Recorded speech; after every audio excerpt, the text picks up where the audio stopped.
A man who decided never to love again meets a woman who stopped believing in love, and both are forced to face what they fear most. Caleb Hayes spent 6 years building an unbreakable life, because there was nothing left to lose. But when his dying neighbor arranges a meeting he never asked for, he realizes safety is just another word for surrender. Elena Voss arrives at his door exhausted, guarded, and carrying secrets that mirror his own. What begins as an obligation becomes something neither can control, a collision of two broken people who must choose between the walls they've built and the life waiting on the other side. Follow this story to the end, hit like, and comment with your city so I can see how far this journey reaches. The knock came at 7:43 p.m., which was wrong for two reasons. First, nobody knocked on Caleb Hayes' door after 7. The lakeside town operated on rhythms older than its residents. Dinner by 6, lights down by 9, and the unspoken understanding that evening hours belonged to family, not strangers. Second, Caleb wasn't expecting anyone. He'd built his life specifically to avoid unexpected visitors, unexpected phone calls, unexpected anything that might crack the careful routine holding him together. He was elbow deep in dishwater when the sound echoed through the small house, and Nora looked up from her coloring book with those wide brown eyes that still sometimes punched the air from his lungs. 6 years old, and she already had her mother's way of seeing straight through him. "Someone's here," she said, like he might have missed it. "I know, baby. Keep coloring. I'll be right back." The October air hit him cold when he opened the door, but not as cold as the sight of the woman standing on his porch. She was tall, taller than him by an inch in those shoes, and wearing a charcoal suit that probably cost more than his truck. Dark hair pulled back so tight it looked painful. The kind of face that belonged on magazine covers or boardroom tables, all sharp angles and controlled beauty. But it was her eyes that stopped him. Exhausted. Absolutely exhausted in a way that had nothing to do with lack of sleep and everything to do with carrying weight that never got lighter. "Caleb Hayes?" Her voice matched her appearance. Professional, clipped, running on fumes. "Depends who's asking." "Elena Voss." She extended a hand like they were opening a business negotiation. "Margaret sent me." And just like that, the ground shifted. Margaret. His neighbor of 6 years, the 78-year-old woman who'd brought them casseroles when Nora was teething, who watched her on the rare occasions Caleb had to work late, who'd been dying slowly for the past 4 months, and stubbornly refusing to act like it mattered. "Is she—" Caleb started. "She's fine." "Well, she's not fine, but she's stable." Elena dropped her hand when he didn't take it. "She asked me to come talk to you, said it was important." "At 7:43 at night? I came straight from the airport, been on a plane for 6 hours. Before that, a meeting in Singapore that ran long. Before that—" She stopped herself, jaw tightening. "Sorry, you don't need my schedule. Can I come in or not?" Everything in Caleb's body said no. The routine said no. The carefully constructed walls said absolutely not. But Margaret's name hung in the air between them, and Margaret had never asked him for anything. Not in 6 years, not even when she should have. He stepped back. 5 minutes. Elena moved past him with the exhausted grace of someone running on autopilot. She took in the living room in one sweep, the worn couch, the toys scattered across the floor, the drawings taped to the wall, the life of a single father who'd stopped caring about impressions years ago. Nora stared at her from the kitchen table. "Hi," Elena said, and something in her voice shifted, softened. "You must be Nora." "How do you know my name?" "Margaret talks about you, says you're smart as a whip." "What's a whip got to do with being smart?" Elena's mouth twitched, almost a smile. "Good question. I don't actually know." Caleb cleared his throat. "Nora, go play in your room for a few minutes." "But I'm coloring." "Room, now." She went, but not without a look that said they'd be discussing his tone later. The kid had opinions about everything lately. Another thing she got from her mother. When her door clicked shut, Caleb turned back to Elena. She was still standing, hadn't moved to sit, hands clasped in front of her like she was waiting for a verdict. "So talk," he said. "Can I sit?" "You said this was important." "It is, but I've been standing for about 19 hours straight, and my feet are making executive decisions about staging a revolt." He gestured to the couch. She sank into it with a relief so profound it almost looked like pain, then immediately straightened like she'd caught herself showing weakness. Margaret's gotten worse, Elena said. Hospice thinks maybe 2 weeks. 3 if she's stubborn, which she is. Right. Elena looked down at her hands. She's been putting her affairs in order, asking people to visit, saying goodbyes without actually saying the word goodbye. Why are you here? The question came out harder than he meant, but Elena didn't flinch. Because she asked me to meet you. Said you were important, that you needed to hear something, and I was the one who had to say it. You don't even know me. I know. But Margaret seems to think that's the point. Caleb crossed his arms, a defensive gesture he'd perfected over 6 years. What could you possibly have to say to me? Elena was quiet for a long moment. Outside, wind moved through the trees, carrying the smell of the lake and rotting leaves and the particular emptiness of October. When she spoke again, her voice was different, stripped down, raw. She thinks we're the same, you and me. She thinks we're both dying while we're still breathing, and she's tired of watching it happen. The words landed like a slap. You don't know anything about me, Caleb said, but his voice had lost its edge. I know you're 32 and you've been alone for 6 years. I know you had a fiancé who died and left you with a 6-month-old baby. I know you wake up every morning and go through the motions and tell yourself that's enough, that keeping Nora safe and fed and happy is the same as living. Elena met his eyes. I know because I do the same thing. Different circumstances, same prison. Margaret told you all that? Some of it. The rest I just recognize. Caleb should have been angry. Should have told this stranger to get out of his house, to stop presuming things about his life, to take Margaret's misguided concern and shove it. But there was something in Elena's face, something exhausted and honest and desperately sad, that kept him rooted to the spot. Why would Margaret think you need to talk to me? He asked quietly. Elena looked away. Because this morning I watched someone die. The words hung in the air. I was in Singapore, she continued, closing a deal worth $40 million. We were in the lobby of the Raffles, shaking hands, celebrating. And this man just collapsed. Right there on the marble floor, heart attack. I watched the paramedics work on him for 20 minutes while everyone else stood around like it was street theater. Watched him die on expensive tiles surrounded by strangers. She stopped, jaw working. And all I could think was, that's going to be me someday. Dying in some hotel lobby or airport terminal or boardroom, and the people around me won't be family or friends because I don't have those anymore. They'll be colleagues, associates, people who know my quarterly projections but not my middle name. What is it? Caleb heard himself ask. What? Your middle name. Elena blinked. Rose. Elena Rose Voss. My grandmother's name. She laughed, but it was a broken sound. See? You're the first person who's asked that in maybe 5 years. They sat in silence. The house settled around them, old wood contracting in the cold. From Nora's room came the soft sound of her talking to her stuffed rabbit, conducting some elaborate game only she understood. I still don't understand what this has to do with me, Caleb said finally. Margaret said you'd say that. Elena leaned forward, elbows on her knees. She told me about you, about how you used to be different, how losing your fiancé turned you into someone who just stopped. Stopped taking risks, stopped letting people in, stopped living beyond the bare minimum required to keep your daughter alive. That's not... She said you're a good father, great even, but you're not a person anymore. You're just Nora's dad, and that's it. And she's worried about what happens when Nora grows up and doesn't need you the same way. The accuracy of it stole his breath. What about you? He asked, deflecting. What's your excuse? Elena's smile was razor thin. I'm a coward. Built a company worth $300 million because it was easier than building a relationship. Hired 200 people because I couldn't keep one. Travel 300 days a year because sitting still means thinking, and thinking means remembering what I destroyed. What did you destroy? Someone who loved me. Completely. Unconditionally. And I couldn't handle it, so I sabotaged everything until he had no choice but to leave. Then I buried myself in work and told myself I was happy. She met his eyes. Sound familiar? It did.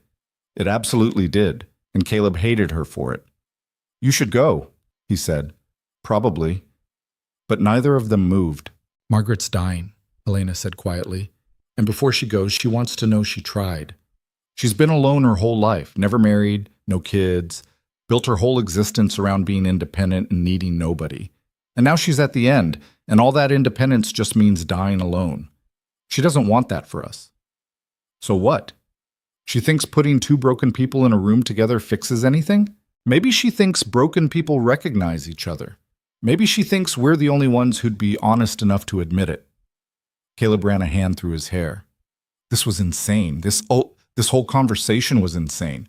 He didn't know this woman, didn't owe her his story or his time or his carefully guarded truth. But when he opened his mouth, the truth came out anyway. Her name was Claire, my fiancée. She died in a car accident 6 months after Nora was born. Drunk driver, wrong place, wrong time. One minute she was picking up diapers at the store, and the next, his voice cracked. She was gone. Just gone.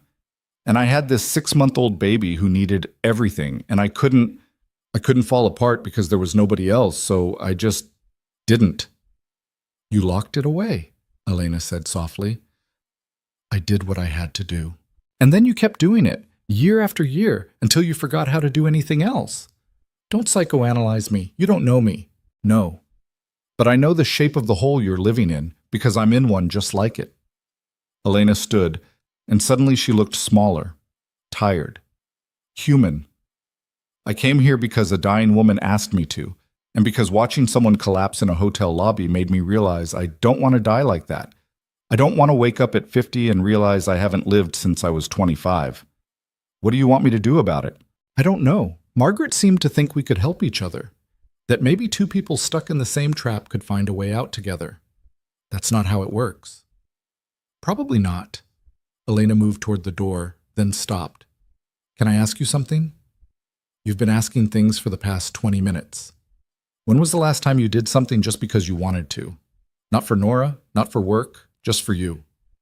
Caleb opened his mouth, closed it, opened it again. Nothing came out. Elena nodded like that was the answer she expected. Yeah, that's what I thought. She was halfway out the door when Caleb spoke. 4 years ago. I wanted to take Nora to the coast, show her the ocean, rented a cabin, packed the car, had the whole thing planned. Then she got a cold the night before, and I couldn't do it. Couldn't risk her getting sicker, couldn't risk something going wrong, couldn't risk living, Elena finished. Yeah. They stood there, strangers on opposite sides of a threshold, connected by nothing except a dying woman's last-ditch attempt at playing matchmaker with two people who'd forgotten how to be matched. I'm here until Margaret... Elena stopped.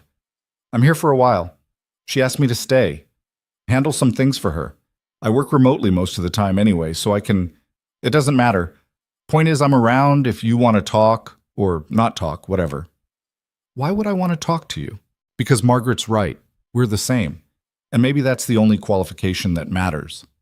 She left before he could respond, footsteps fading into the October dark.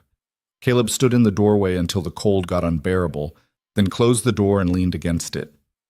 From her room, Nora called out, Dad, is she gone? Yeah, baby, she's gone. Was she nice? Caleb thought about it, about the exhaustion in Elena's eyes and the honesty in her voice, and the way she'd looked at him like she could see straight through the walls he'd built. I don't know, he said finally. Maybe. He went through the motions of bedtime, teeth brushed, story read, nightlight on, door cracked exactly 3 inches. Nora asked about the visitor, and he told her it was someone who knew Margaret, which was true, but not the whole truth. She seemed satisfied, or at least willing to let it go for now. When she was asleep, Caleb sat on the porch with a beer he didn't drink and looked out at the lake. Margaret's house was dark except for one window upstairs. Her bedroom. Caleb had been there once, bringing soup when she'd had the flu, before the cancer, before hospice, before dying became a tangible thing with a timeline. The room had been filled with books and photographs and a lifetime of accumulated solitude. He thought about Elena's question. When was the last time he did something just for himself? He thought about Claire, about the plans they'd made, the life they'd built, the future that got ripped away in an instant. About the moment he'd gotten the call, standing in the kitchen of their apartment with Nora screaming in the background, and how the floor had just disappeared. He'd promised himself that day that he'd never feel that way again, never be that vulnerable, Never give the universe another opportunity to destroy him, and he'd kept that promise.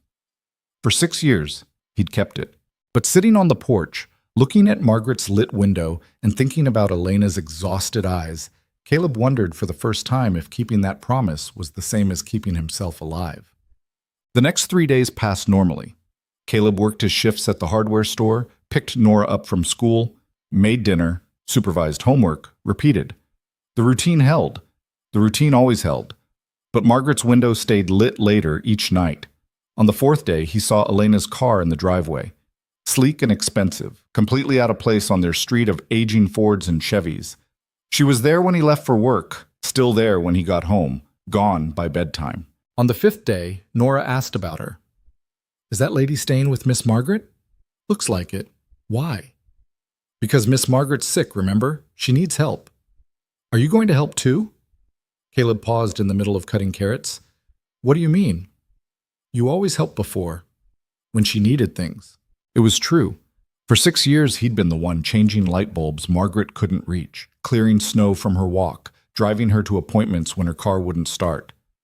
Small things, neighbor things, things that let him help without getting too close. She has Elena now, he said, but we're her friends.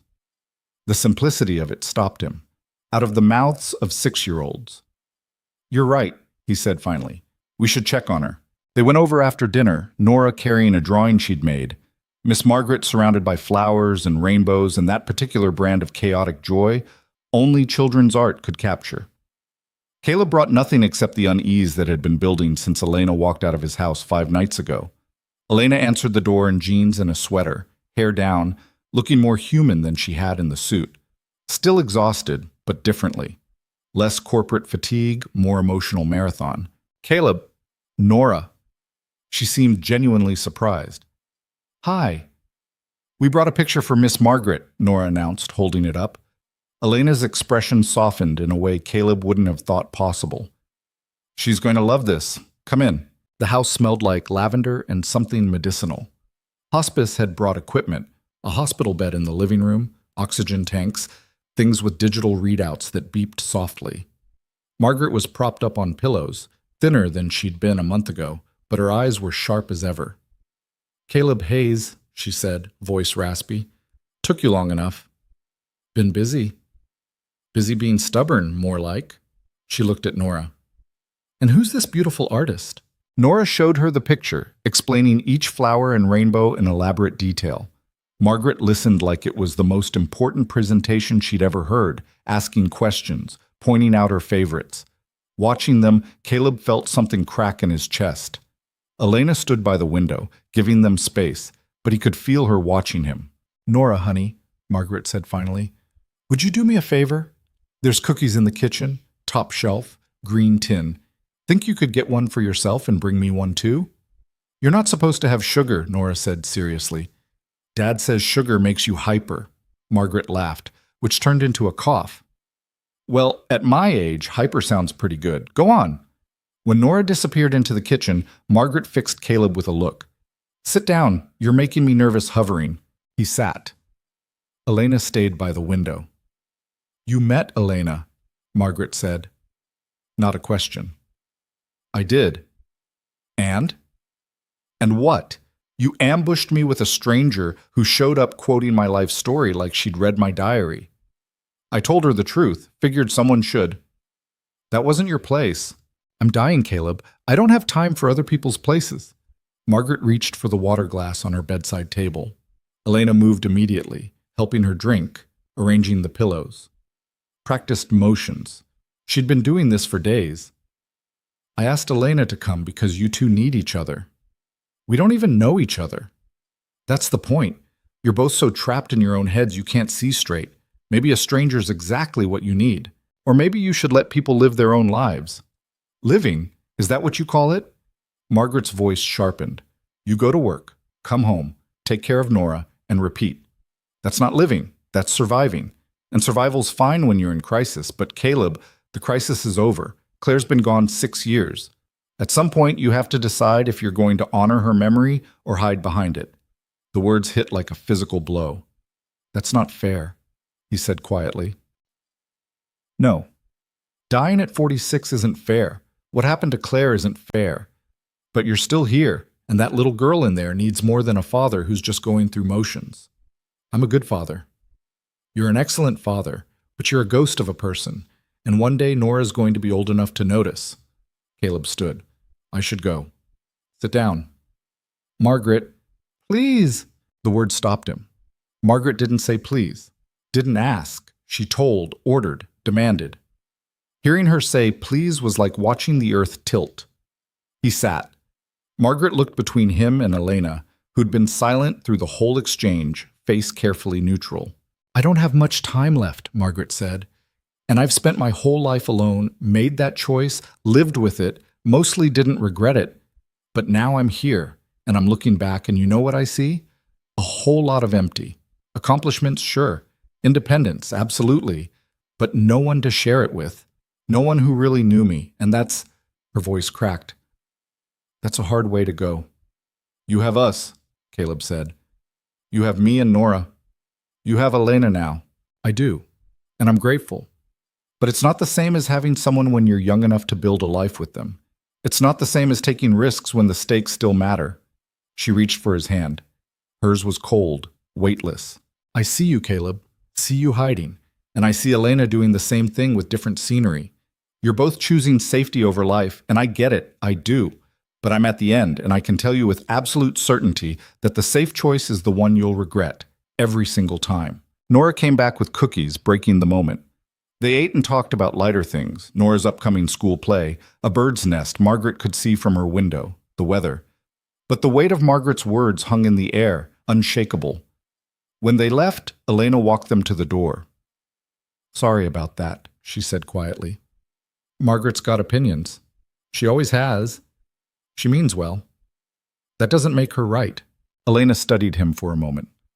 You know what's funny? I've built a career on reading people. Negotiations, board meetings, hostile takeovers. I can spot a bluff from across a conference table, but I can't tell if you're angry or scared. Maybe both. Yeah, she said softly. That tracks. Nora tugged on his hand. Dad, can we come back tomorrow? We'll see, baby. That means no, Nora informed Elena seriously. When grown-ups say we'll see, it always means no. Elena laughed, a real one this time. Smart kid. They walked home in the dark, Nora chattering about Margaret's stories, about the cookies, about how the lady with the fancy car seemed nice, actually. Caleb made appropriate noises, but his mind was elsewhere. Margaret's words circled like vultures. The safe choice is the one you'll regret. That night, after Nora was asleep, Caleb pulled out the box from the top of his closet. He hadn't opened it in 3 years. Inside were photographs, Claire smiling on the beach, Claire holding newborn Nora, Claire in her wedding dress they never got to use, a whole life that existed now only in images. He looked at her face and tried to remember her voice, tried to remember what it felt like to be the person he was before loss carved him hollow. And for the first time in 6 years, he let himself wonder, what would Claire want him to do? Not what fear told him, not what safety demanded. What would she want? The answer came quietly, in her voice, the one he could barely remember anymore. Live. Caleb closed the box and sat in the dark for a long time, that single word echoing in the silence. The decision came at 2:47 a.m., which seemed appropriate for decisions that went against 6 years of carefully constructed self-preservation. Caleb lay in bed staring at the ceiling, Claire's imagined voice still echoing in his head, and knew he couldn't keep hiding. Not from Margaret's truth, not from the fact that Nora was getting older and would eventually see through the performance he called living. Not from the uncomfortable recognition he'd felt looking into Elena Voss's exhausted eyes. But knowing something and doing something about it were different animals entirely. He got up, made coffee he didn't want, and watched the sun come up over the lake. The water was still, mirror perfect, reflecting nothing but empty sky. Somewhere across town, Elena was probably awake too, running on Singapore time and whatever demons kept CEOs from sleeping. Somewhere closer, Margaret was awake because dying didn't keep regular hours. By the time Nora shuffled into the kitchen in her mismatched pajamas, Caleb had made a decision that felt less like courage and more like surrender. Morning, baby. You look tired, Nora said, climbing into her chair with the blunt honesty only children possessed. Couldn't sleep. Were you thinking about Miss Margaret? Yeah, among other things. Nora poured cereal with the intense concentration of someone performing surgery. Is she going to die soon? The question landed without warning, the way Nora's hardest questions always did. Caleb had learned not to soften the truth for her. She'd lost her mother before she could remember her, had grown up understanding that people left and didn't come back, and treating her like she was fragile would only make her doubt her own strength. Probably, he said. The doctors think a couple weeks, maybe. That's sad? It is. But she's old, so it's not as sad as when Mom died, right? Because Mom was young and wasn't supposed to die yet. Caleb sat down across from her, watching milk drip from her spoon. Death is sad no matter when it happens. But yeah, Margaret's lived a long life. She's ready. How do you know when you're ready to die? I don't know, Nora. I really don't. She thought about this while chewing, her face serious. I think you're ready when you've done all the things you wanted to do. Miss Margaret probably did everything. Maybe. Did Mom do everything she wanted? The question caught in his throat. No, she didn't get to do a lot of things. Like what? Like watch you grow up, like get married, like... He stopped. A lot of things. Nora nodded slowly. That's really sad. Yeah, baby, it really is. They finished breakfast in comfortable silence, and Caleb drove her to school thinking about all the things Claire never got to do and all the things he'd stopped doing in her absence.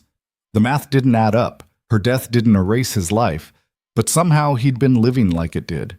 He called in sick to work for the first time in 3 years. Then he walked to Margaret's house and knocked on the door before he could change his mind. Elena answered in running clothes, hair pulled back, face flushed like she'd just finished a workout. She looked younger this way, less corporate armor, more human being. Caleb, hi, is everything okay? Is Margaret awake?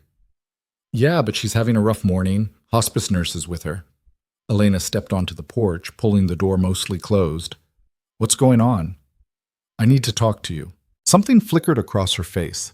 Surprise, maybe, or concern. Okay, you want to come in, or can we walk? They ended up at the lake. The path around it was 2 miles of gravel and overgrown grass, mostly empty this time of year. October had stripped the trees bare, leaving everything exposed and honest. They walked for a while without talking. Elena matched his pace easily, hands in her pockets, breath making small clouds in the cold air. She didn't push, didn't ask questions, just walked beside him like she understood that some conversations needed movement to happen. Finally, Caleb spoke. Margaret's right. About me. Okay. I've been hiding since Claire died, just hiding. Going through the motions with Nora, telling myself that was enough. That being a good dad meant I was still a person. He kicked at a rock. But I'm not. I'm just a collection of routines designed to keep me from feeling anything. Elena was quiet for a moment. That's pretty self-aware for someone in denial. I'm not in denial anymore. That's the problem. Why is that a problem? Because now I have to decide what to do about it, and I have no idea where to start. They reached a bench overlooking the water. Elena sat first, and after a hesitation, Caleb joined her. The wood was cold through his jeans. You want to know something funny? Elena said. I built a $300 million company from nothing. Started in my apartment with a laptop and an idea, worked 100-hour weeks for 5 years straight, convinced investors to give me money when I barely had a business plan, hired people, fired people, made decisions that affected hundreds of lives. And I can't remember the last time I was actually scared. What does that have to do with anything? I'm terrified right now, sitting on this bench, talking to you, absolutely terrified. Caleb looked at her. Why? Because this is real, the business stuff. That's just money and strategy and problems with solutions. But this, she gestured between them. Whatever Margaret's trying to make happen here, whatever honesty we're doing, this could actually hurt. And I've spent 10 years building a life where nothing can hurt me. How's that working out? Elena laughed, but it was hollow. About as well as your hiding is working for you. They sat in silence, watching the water. A few ducks paddled near the shore, oblivious to the cold. I was engaged once, Elena said suddenly. His name was Daniel. We met in college, dated for 6 years, got engaged senior year. He was She stopped. He was good, kind, patient, all the things I didn't deserve, and he loved me completely, which terrified me because I didn't know how to love like that, didn't trust it, so I sabotaged everything. How? Picked fights, canceled plans, threw myself into work until there was no room for anything else, told him I needed space, then got angry when he gave it to me. Classic self-destruction. She pulled her knees up, wrapping her arms around them. He held on for 2 years after the engagement, 2 years of me pushing him away and him trying to fight for us. And then one day he just stopped, told me he loved me but couldn't keep lighting himself on fire to keep me warm. When was this? 8 years ago. I was 22, stupid, convinced I had all the time in the world to figure my life out.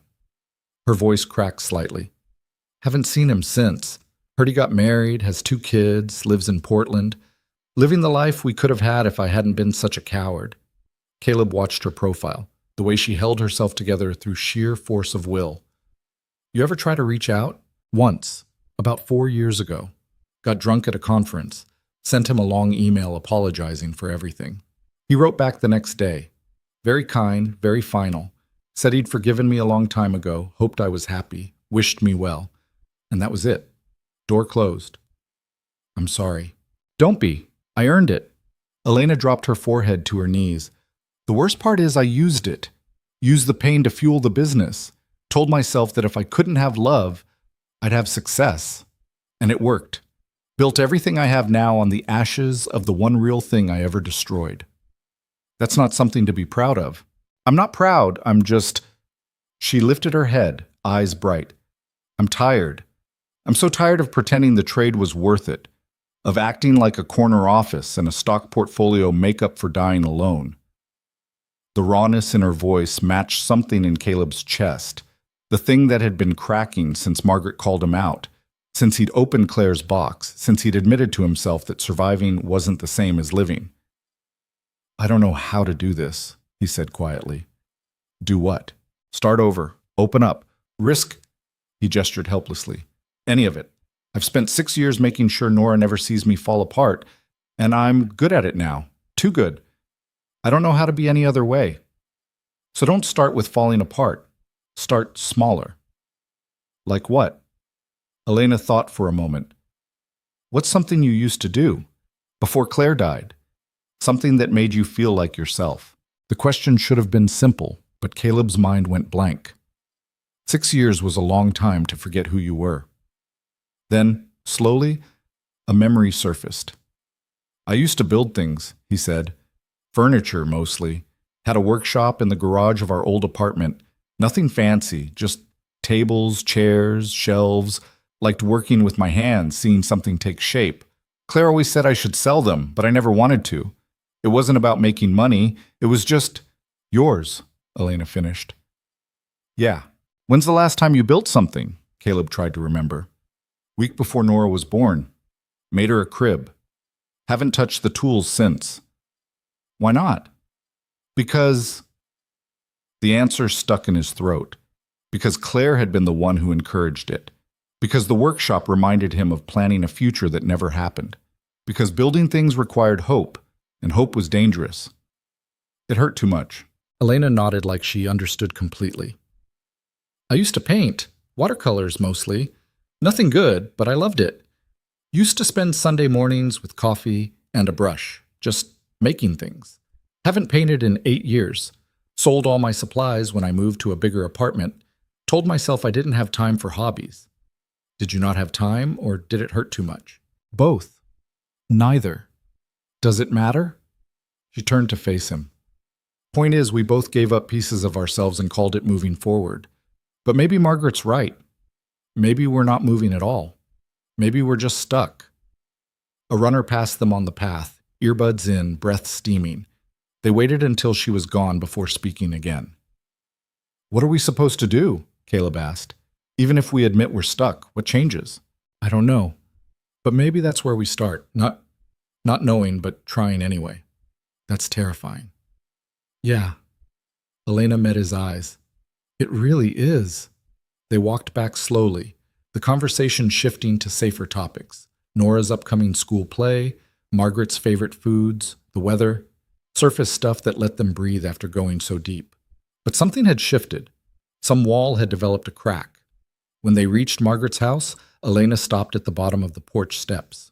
"Can I ask you something? You've been asking things all morning." "One more." She hesitated.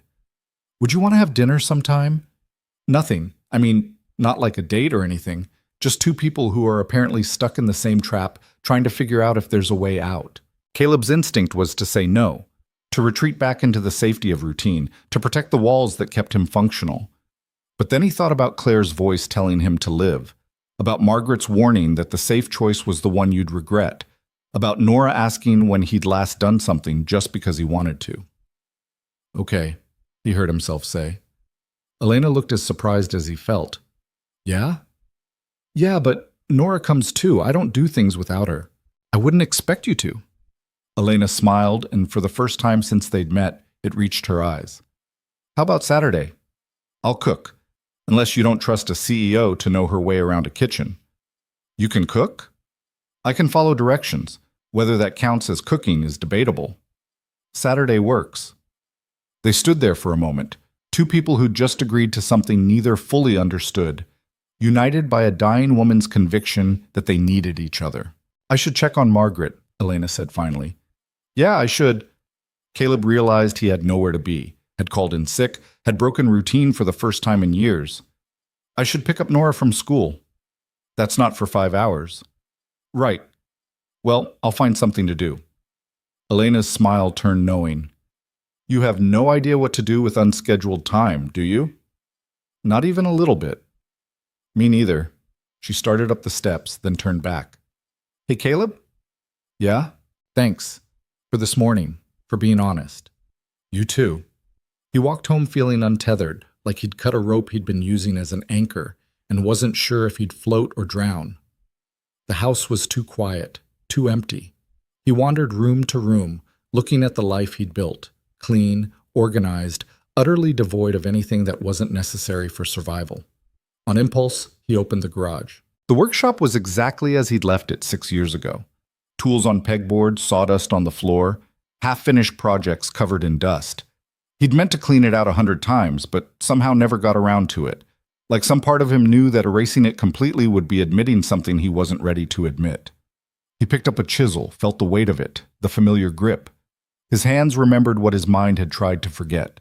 Caleb didn't make anything that day, but he cleaned, swept the dust, organized the tools, checked what was still usable and what had deteriorated. It took hours, and when he was done, his back ached and his hands were filthy, and he felt more alive than he had in 6 years. He picked up Nora from school, covered in sawdust. She took one look at him and grinned. "You look messy." "I was cleaning the garage." "The place with all the old wood stuff?" "That's the one." "Why?" Because a woman he barely knew had asked him what he used to do before loss carved him hollow. Because Margaret was dying, and it made him think about living. Because he was tired of being a ghost. "Because I wanted to," he said simply. Nora seemed to find this perfectly reasonable. "Can I see?" They spent the afternoon in the workshop. Caleb showed her the tools, explained what each one did, let her hold the ones that weren't sharp. She asked a million questions, touched everything, got sawdust in her hair. She looked at the half-finished crib in the corner, her crib, though she didn't know it, and asked if they could make something together. "Like what?" "I don't know, something for Miss Margaret? So she has something to look at that's not boring hospital stuff." And just like that, Caleb found himself planning a project. Something small. A box, maybe, with carved flowers. Something Margaret could keep beside her bed, fill with whatever mattered. They sketched designs on scrap paper until dinner time, Nora's ideas growing increasingly elaborate, Caleb editing them down to something actually buildable. It felt like playing. He'd forgotten what playing felt like. That night, after Nora was in bed, Caleb stood in the workshop and ran his hand over the crib he'd made for a future that never came. The wood was smooth, joints tight, built to last. He'd made it with so much hope, so much certainty that life would unfold according to plan. He thought about Margaret's words, about honoring Claire's memory versus hiding behind it. This crib, it was both. A monument to love and loss, yes, but also a prison he'd built for himself, A reminder that planning for happiness was dangerous because happiness could be stolen in an instant. What would Claire want? Would she want him frozen here, unable to move forward, unable to build anything new? The answer was so obvious it hurt. She'd want him to live, to build, to risk the pain of hoping again. Caleb took a breath and made a decision. Not to get rid of the crib, that felt wrong, erasing Nora's origin story. But to finish it. To sand down the rough edges he'd never gotten to seal the wood, to make it complete instead of leaving it frozen in the moment Claire died. He worked until midnight, hands moving with muscle memory, mind quiet in a way it never was anymore. The repetitive motion was meditation. The sawdust and wood oil smell was coming home. When he finally stopped, the crib was done. Still a monument, but a finished one. Something he could be proud of instead of something that haunted him. He took a photo and, on impulse, texted it to Elena. The response came fast, like she'd been awake too. Elena: beautiful. You made this? Caleb: 6 years ago. Just finished it tonight. Elena: metaphor? Caleb: maybe, or just a crib. Elena: just a crib that took 6 years to finish. Definitely a metaphor. Caleb: what are you doing awake? Elena: could ask you the same thing. Caleb: fair. A pause. Then, Elena: Margaret had a bad night. Nurse gave her something for pain. She's sleeping now, but it's getting worse. Caleb: I'm sorry. Elena: me too. She asked about you earlier, asked if we talked. Caleb: what did you tell her? Elena: that you're stubborn but not hopeless. She seemed satisfied. Caleb: high praise. Elena: from Margaret? Absolutely. Another pause. Elena: I'm scared, Caleb. I've watched people die in business. Companies fold, careers end. But this is different. This is someone I'm starting to care about, and I don't know how to do this without armor. Caleb stared at the message, at the rawness of it, the trust it took to send. Caleb: you don't do it without armor. You just do it scared. Elena: is that what you did? With Claire? Caleb: no. With Claire, I fell apart and barely survived. But with Nora, yeah. Every day I'm terrified I'm going to screw her up, that I'm not enough, that I'll lose her too. But I keep going anyway. Elena: that's brave. Caleb: that's parenting. Not sure it counts as brave when you don't have a choice. Elena: still counts. The conversation drifted into easier territory. Nora's plans for Margaret's box, Elena's disastrous attempt at making soup earlier, the weather forecast. Small talk that felt less small when it was happening at midnight between two people learning how to be honest. Finally, Elena: I should try to sleep. Margaret will be up early. Caleb: yeah, me too. Elena: Caleb? Caleb: yeah? Elena: thanks for today, for walking with me, for being real. Caleb: back at you. He put the phone down and looked at the finished crib, at the photo he'd sent, at the conversation that had unfolded in the quiet of late night when defenses were down. Something was changing. He could feel it, like a shift in atmospheric pressure before a storm. Margaret was dying, and in her dying, she was forcing both of them to look at their lives and admit what they'd been avoiding. They were stuck, both of them, in different traps, but stuck nonetheless. But maybe being stuck together was different than being stuck alone. Saturday came faster than Caleb expected. The week passed in a blur of work, parenting, stolen hours in the workshop, and daily visits to Margaret's house. He and Nora worked on the box in the evenings, carving simple flowers into the lid, sanding until it was smooth as glass. Nora insisted on painting the inside bright yellow because Miss Margaret needs sunshine. Elena texted throughout the week. Nothing heavy, just small updates. Margaret's appetite was gone. The hospice nurse thought maybe a week left. Elena had tried to make lasagna and somehow burned it while it was still frozen in the middle. Caleb: that's actually impressive. Defies the laws of physics. Elena: I have special talents. Caleb: clearly. By Saturday, Caleb was nervous in a way he hadn't been nervous in years. It wasn't a date. He'd been very clear about that, and Elena had agreed, but it felt significant anyway, intentional. like he was choosing something instead of just letting life happen to him. Nora picked out her outfit with the seriousness of someone preparing for a state dinner. Purple dress, mismatched socks, the sparkly shoes she usually only wore to church. Caleb didn't have the heart to tell her they were just going next door. "Do you think she'll like the box?" Nora asked for the 100th time. "She's going to love it." "What if she doesn't? Then we'll make her something else." "What if she dies before we can make something else?" The question stopped him. "Then we'll know we tried our best and that's all we can do."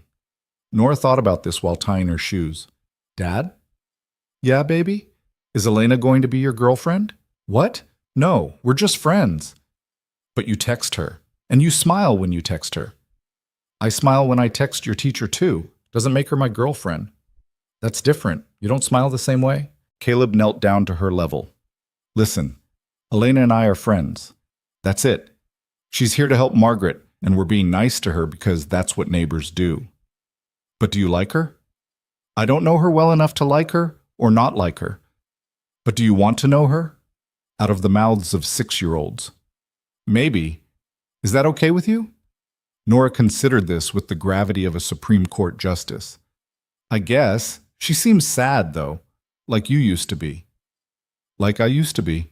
You're less sad now, since you started making things again." Caleb pulled her into a hug, overwhelmed by her perception, her compassion, her ability to see through every wall he'd built. "When did you get so smart?" "I've always been smart. You just started noticing." They walked to Margaret's house carrying the box, Nora skipping ahead, Caleb trying to calm the nervous energy in his chest. This was just dinner, with a neighbor, and a dying woman. Nothing to be anxious about. Elena answered the door in jeans and a sweater that looked expensive but comfortable, hair pulled back, face makeup-free. She looked tired but present, less like a CEO and more like a regular person trying to hold things together. "Hi, come in. Fair warning, I may have oversold my cooking abilities." The house smelled like garlic and something burning. "Is something on fire?" Caleb asked. "The bread. Was. It's in the sink now." Elena grimaced. "Plan B is store-bought rolls." Nora held up the box. "We made this for Miss Margaret." Elena's expression softened completely. "Can I see?" Nora showed her the flowers they'd carved, the yellow-painted interior, the careful sanding that made it smooth. Elena ran her fingers over it with something like wonder. "This is beautiful. You made this whole thing yourselves?" "Dad did the carving, I did the painting and the sanding. We worked together. Margaret's going to love it." Elena looked at Caleb. "This is really special. Nora's idea. But you built it." Their eyes met and something passed between them. Understanding, maybe, or recognition. Two people learning how to make things again after years of just getting through. Margaret was awake, propped up in the hospital bed, oxygen tubes in her nose. She looked smaller than last week, like she was slowly disappearing. But her eyes were bright when she saw them. "There's my favorite artist," she said to Nora. Nora presented the box with ceremony. "We made you this, for things you want to keep close." Margaret took it with trembling hands, tracing the carved flowers. Her eyes filled, which shocked Caleb. He'd never seen Margaret cry. "This is," her voice broke, "this is the nicest thing anyone's ever made me." "You can put anything in it," Nora said. "Jewelry or letters or rocks or anything you want. I know exactly what I'll put in it." Margaret looked at Caleb. "Thank you. It was Nora's idea." "But you made it. First thing you've built in 6 years, I'd wager." "How did you—" "Elena mentioned you had a workshop. Didn't take a genius to figure out you weren't using it." Margaret set the box on her bedside table where she could see it. "Good to see you building again. Building means hoping. Or it just means I have free time. Keep telling yourself that." Elena called them to dinner. Pasta that was only slightly overcooked, salad from a bag, the store-bought rolls she'd apologized for. They ate in the kitchen while the hospice nurse sat with Margaret, and the conversation was surprisingly easy. Nora dominated the talk, telling Elena about school and her friends and the elaborate game she'd invented involving her stuffed animals. Elena listened with genuine interest, asking questions, laughing at the right moments. Watching them, Caleb felt something unfamiliar, contentment. When Nora went to show Margaret a magic trick she'd learned, Elena and Caleb were left alone with the dishes. Thank you for coming, Elena said, scrubbing a pot. I know this is probably weird. It's definitely weird, but not bad weird. Just regular weird? Exactly. They washed in comfortable silence for a moment.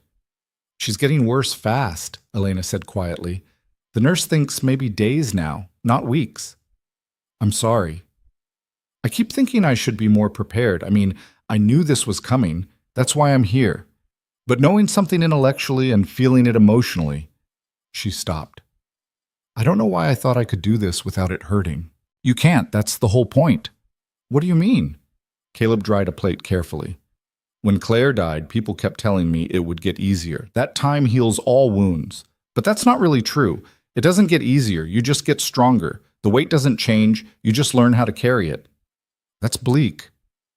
Maybe, but it's also honest. And honestly, the fact that it hurts means you actually care, which is better than being numb. Elena was quiet, hands still in the soapy water.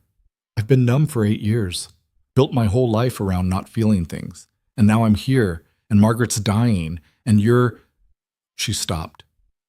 I'm what? You're making me feel things I didn't think I could feel anymore. The admission hung in the air between them. Like what?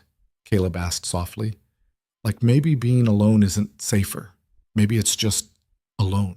From the living room came the sound of Nora's laughter and Margaret's raspy voice asking to see the magic trick again.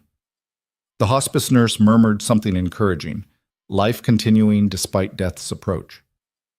I don't know what I'm doing, Caleb admitted. With any of this, Margaret thinks putting us together will fix something, but I'm not even sure what's broken anymore. Everything, Elena said simply. Everything's broken. But maybe that's okay. Maybe broken people can help each other carry the weight. Or maybe we just make it worse. That's possible too. She pulled her hands from the water, dried them. But I'd rather try and fail than not try at all. I've spent 8 years not trying. I know exactly where that leads. They finished the dishes and rejoined Nora and Margaret. The old woman was fading, eyelids drooping, but fighting to stay present. Nora sat beside her bed, holding her hand, talking about everything and nothing. Tell me about school, Margaret said. What are you learning? We're reading about pilgrims. They came on a boat and had a hard winter, and lots of people died, but they didn't give up. Sounds familiar. And we're learning about fractions, which are basically when you break things into pieces. Dad says I'm good at fractions because I always want half his dinner. Margaret laughed, which turned into a cough. Elena was there immediately with water, helping her drink, adjusting her pillows. Practiced motions born from a week of constant care. When Margaret settled again, she looked at Caleb. You two talking? We're talking right now, he pointed out. You know what I mean. Really talking. Margaret, I'm dying. Humor me. She reached for his hand with one hand, Elena's with the other. I meant what I said. You're both hiding from life, and life's too short for hiding. I should know. Spent 78 years keeping everyone at arm's length, and now I'm here. And the only people at my bedside are a neighbor I barely let myself care about, and a woman I met 3 weeks ago. You have us, Nora said. We care about you. I know you do, sweetheart, and that's more than I deserve. Margaret squeezed their hands. But I want more for you two. I want you to have what I didn't. Connection. Real connection. The kind that scares you because losing it would hurt. Why would we want something that would hurt to lose? Caleb asked. Because having it makes life worth living. And losing it, yes, it destroys you. But the alternative is dying without ever really living at all. Her eyes moved between them. You both know what loss feels like, but do you remember what having something worth losing felt like? Elena's hand trembled in Margaret's grip. Every day. Then don't waste the rest of your life running from it. Take the risk. Build something. Even if it breaks again, at least you'll know you tried. Nora, oblivious to the weight of the conversation, yawned. I'm tired. Time to go home, baby, Caleb said, grateful for the excuse to escape. They said their goodnights. Nora kissed Margaret's cheek, promised to visit tomorrow, asked if the box was still the best present she'd ever gotten. Margaret assured her it was. At the door, Elena walked them out. Sorry about that, she said. Margaret's not exactly subtle. She never has been. Caleb paused on the porch. But she's not wrong either. About? About us hiding. about life being too short. He looked at her, really looked at her, and saw his own fear reflected back. I don't know what I'm doing, Elena, but I think maybe I want to figure it out. With you. If that's not too weird. Elena's smile was small but real. It's absolutely too weird, but I want to try anyway. So what do we do? I have no idea. Maybe we just keep talking, keep being honest, see what happens? That's terrifying. Yeah, she said softly. It really is. They stood there, two broken people on a porch, connected by a dying woman's wisdom and their own desperate need to be something other than alone. Good night, Elena. Good night, Caleb. He walked Nora home through the dark, her hand in his, her voice chattering about magic tricks, and Margaret's smile, and how Elena seemed nicer when she wasn't wearing fancy clothes. Inside, tucking her into bed, Nora looked up at him with those two perceptive eyes. Dad, do you think Miss Margaret is right about building things that might break? I don't know, baby. What do you think? I think, she yawned, I think everything breaks sometimes. But that doesn't mean you shouldn't build it, because having it was still good even if it breaks. When did you get so wise? I've always been wise. You just started listening. He kissed her forehead and left her to sleep, then stood in the hallway feeling like the earth had shifted beneath his feet. Everything breaks sometimes, but having it was still good. Out of the mouths of 6-year-olds. Caleb went to bed that night thinking about Margaret's words, about Elena's trembling hands, about Nora's simple wisdom. He thought about Claire, and the life they'd planned, and the crib he'd finally finished. He thought about the workshop, and building things, and hope. And for the first time in 6 years, when he thought about the future, it didn't feel like betrayal. It felt like possibility. The phone call came at 4:17 a.m. on Tuesday, 3 days after the dinner that had shifted something fundamental between them. Caleb jerked awake, heart already pounding before his hand found the phone. Nothing good ever came from calls at 4:17 a.m. He'd learned that 6 years ago when the hospital called about Claire. Caleb, it's Elena. Her voice was steady but hollow. Margaret's asking for you. The nurse says, she says it's time. He was dressed and out the door in under 2 minutes, leaving a note for Nora on the kitchen table in case she woke up, though she rarely did before 6. The street was dark and empty, the kind of profound silence that only existed in the hours between night and morning. Elena met him at the door. She'd been crying, her eyes were red, face blotchy. But she was holding it together through what looked like sheer force of will. How long? Caleb asked. Hours, maybe. She's been in and out, keeps asking for people who aren't here, then comes back and asks for you. Elena's voice cracked. I don't know how to do this. Nobody does. You just do it. They went inside. The hospice nurse, a kind-faced woman named Patricia who'd been coming daily, looked up from Margaret's bedside and nodded at Caleb. She'll be glad you're here, Patricia said quietly. She's been waiting. Margaret looked impossibly small in the hospital bed, like she was already halfway gone. Her breathing was labored, rattling, the sound of a body giving up. But when Caleb took her hand, her eyes opened. There you are, she whispered. Took you long enough. It's 4 a.m, Margaret. Some of us were sleeping. Sleeping's overrated. She squeezed his hand weakly. How's Nora? Asleep, safe, don't worry about her. I always worry. That's what people who care do. Her eyes found Elena, standing at the foot of the bed. You two talking still? Margaret, Elena started. Answer the question. I don't have time for evasion. Yes, Caleb said. We're talking. Good. That's good. Margaret's breathing hitched, and Patricia adjusted something on the oxygen machine. When she settled again, her grip on Caleb's hand had loosened. I need to tell you something, both of you. Elena moved closer, taking Margaret's other hand. I was engaged once, Margaret said, the words coming slow and difficult. Long time ago. Before you were born, Caleb. Before your parents were born. His name was James. We were 22, stupid in love, planning a life. She stopped, gathering strength. He wanted to move to California, chase some dream about starting a business. And I was terrified. Terrified of leaving everything I knew, of taking a risk that might not work out. So I said no. Told him if he really loved me, he'd stay. And you know what he did? He stayed, Elena said softly. He left. Because he was smart enough to know that love doesn't mean making someone choose between their dreams and their heart. And I was too proud to follow him. Told myself I was better off, that I didn't need him, that independence was more important than partnership. Tears slid down Margaret's weathered cheeks. I got letters for 5 years, every month, telling me about California, about his business, about his life, asking me to come, saying it wasn't too late. And I never answered, not once, because answering meant admitting I'd made a mistake, and I was too stubborn for that. What happened to him? Caleb asked.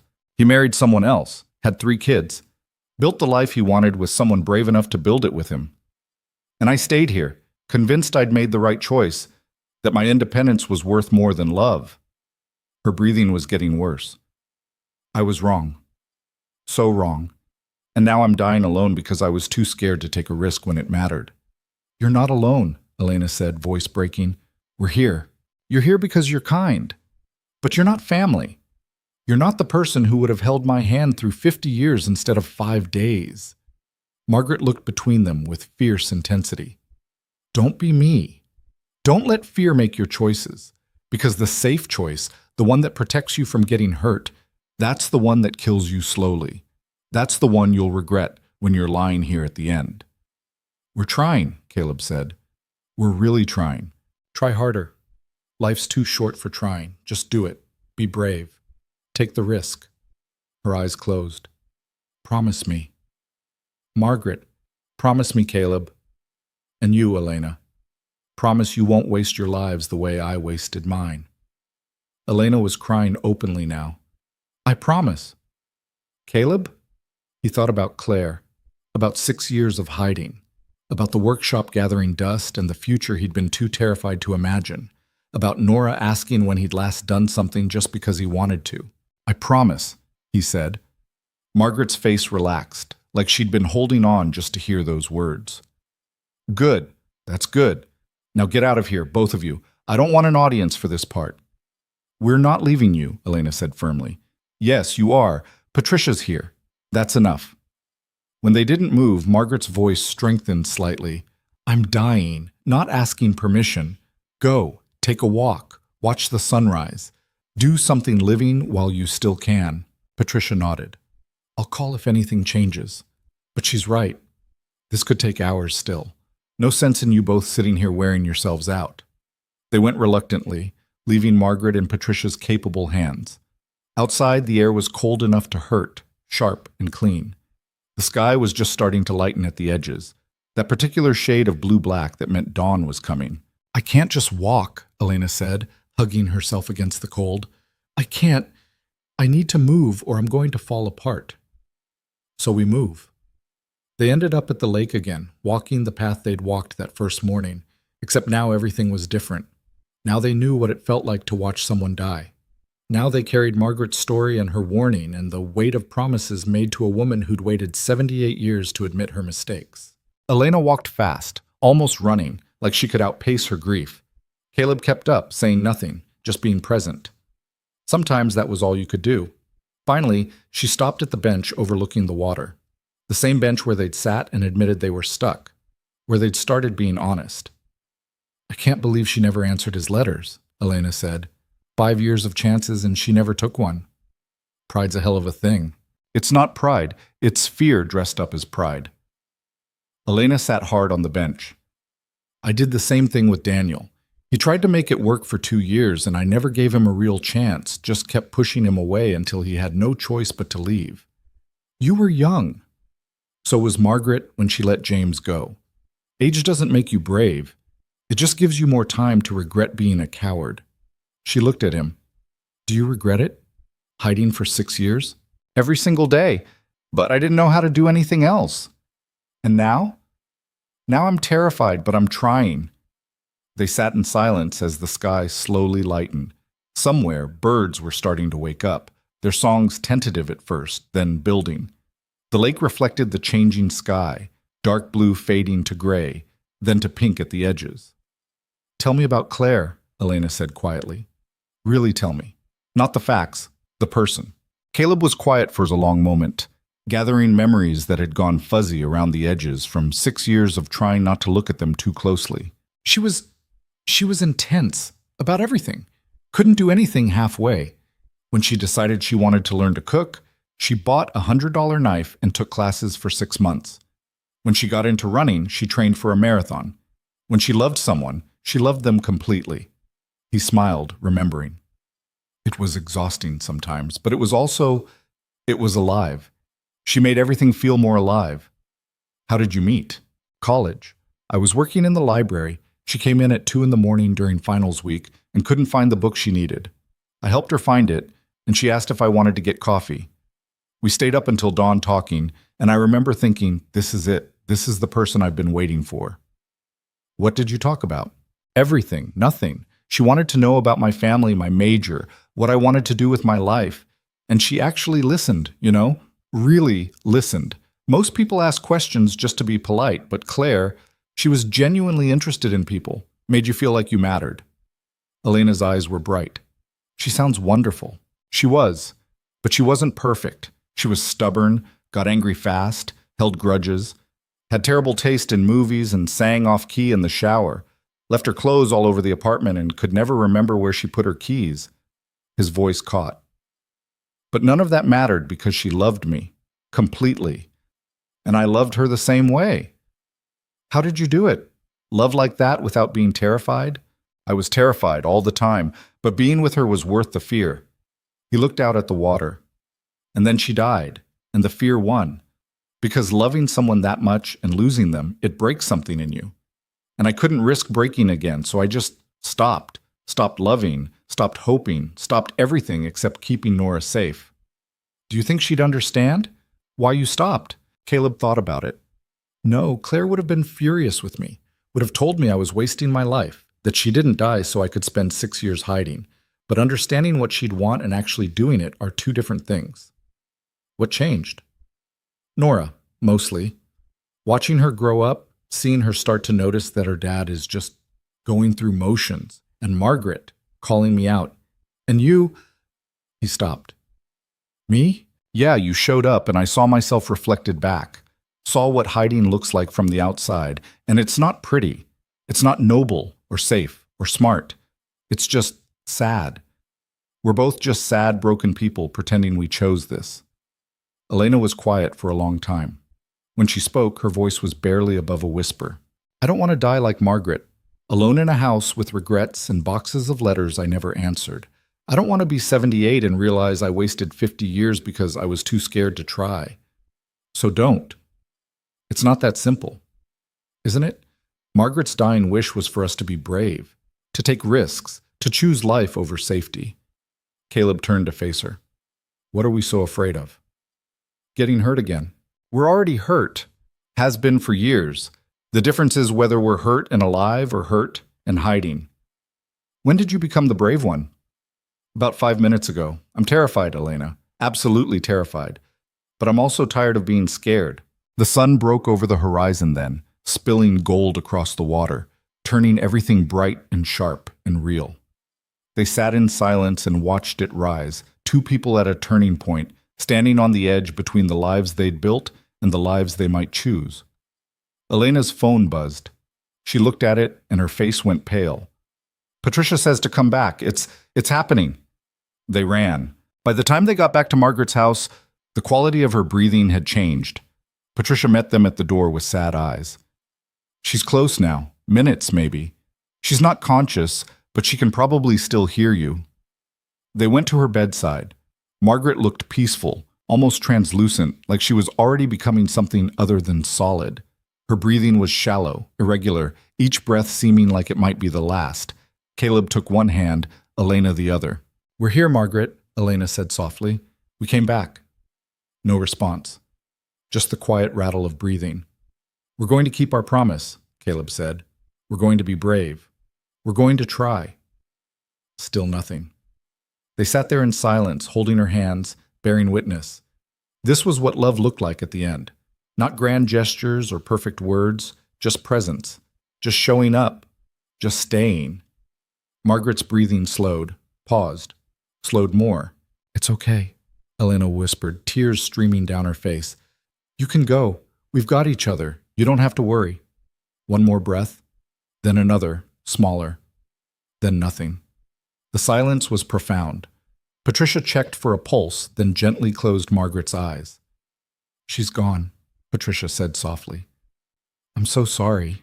Elena made a sound somewhere between a sob and a gasp. And then she was crying, really crying, the kind of crying that came from somewhere deep and couldn't be controlled. Caleb held her as she fell apart, his own tears silent but steady. They'd known this was coming, had been preparing for it, but knowing and experiencing were completely different things. Watching Margaret take her last breath, feeling the moment life left her body. It was brutal and intimate and sacred all at once. Patricia gave them time, then gently suggested they step out while she did what needed to be done. They went to the living room and sat on the couch, still holding hands, neither speaking.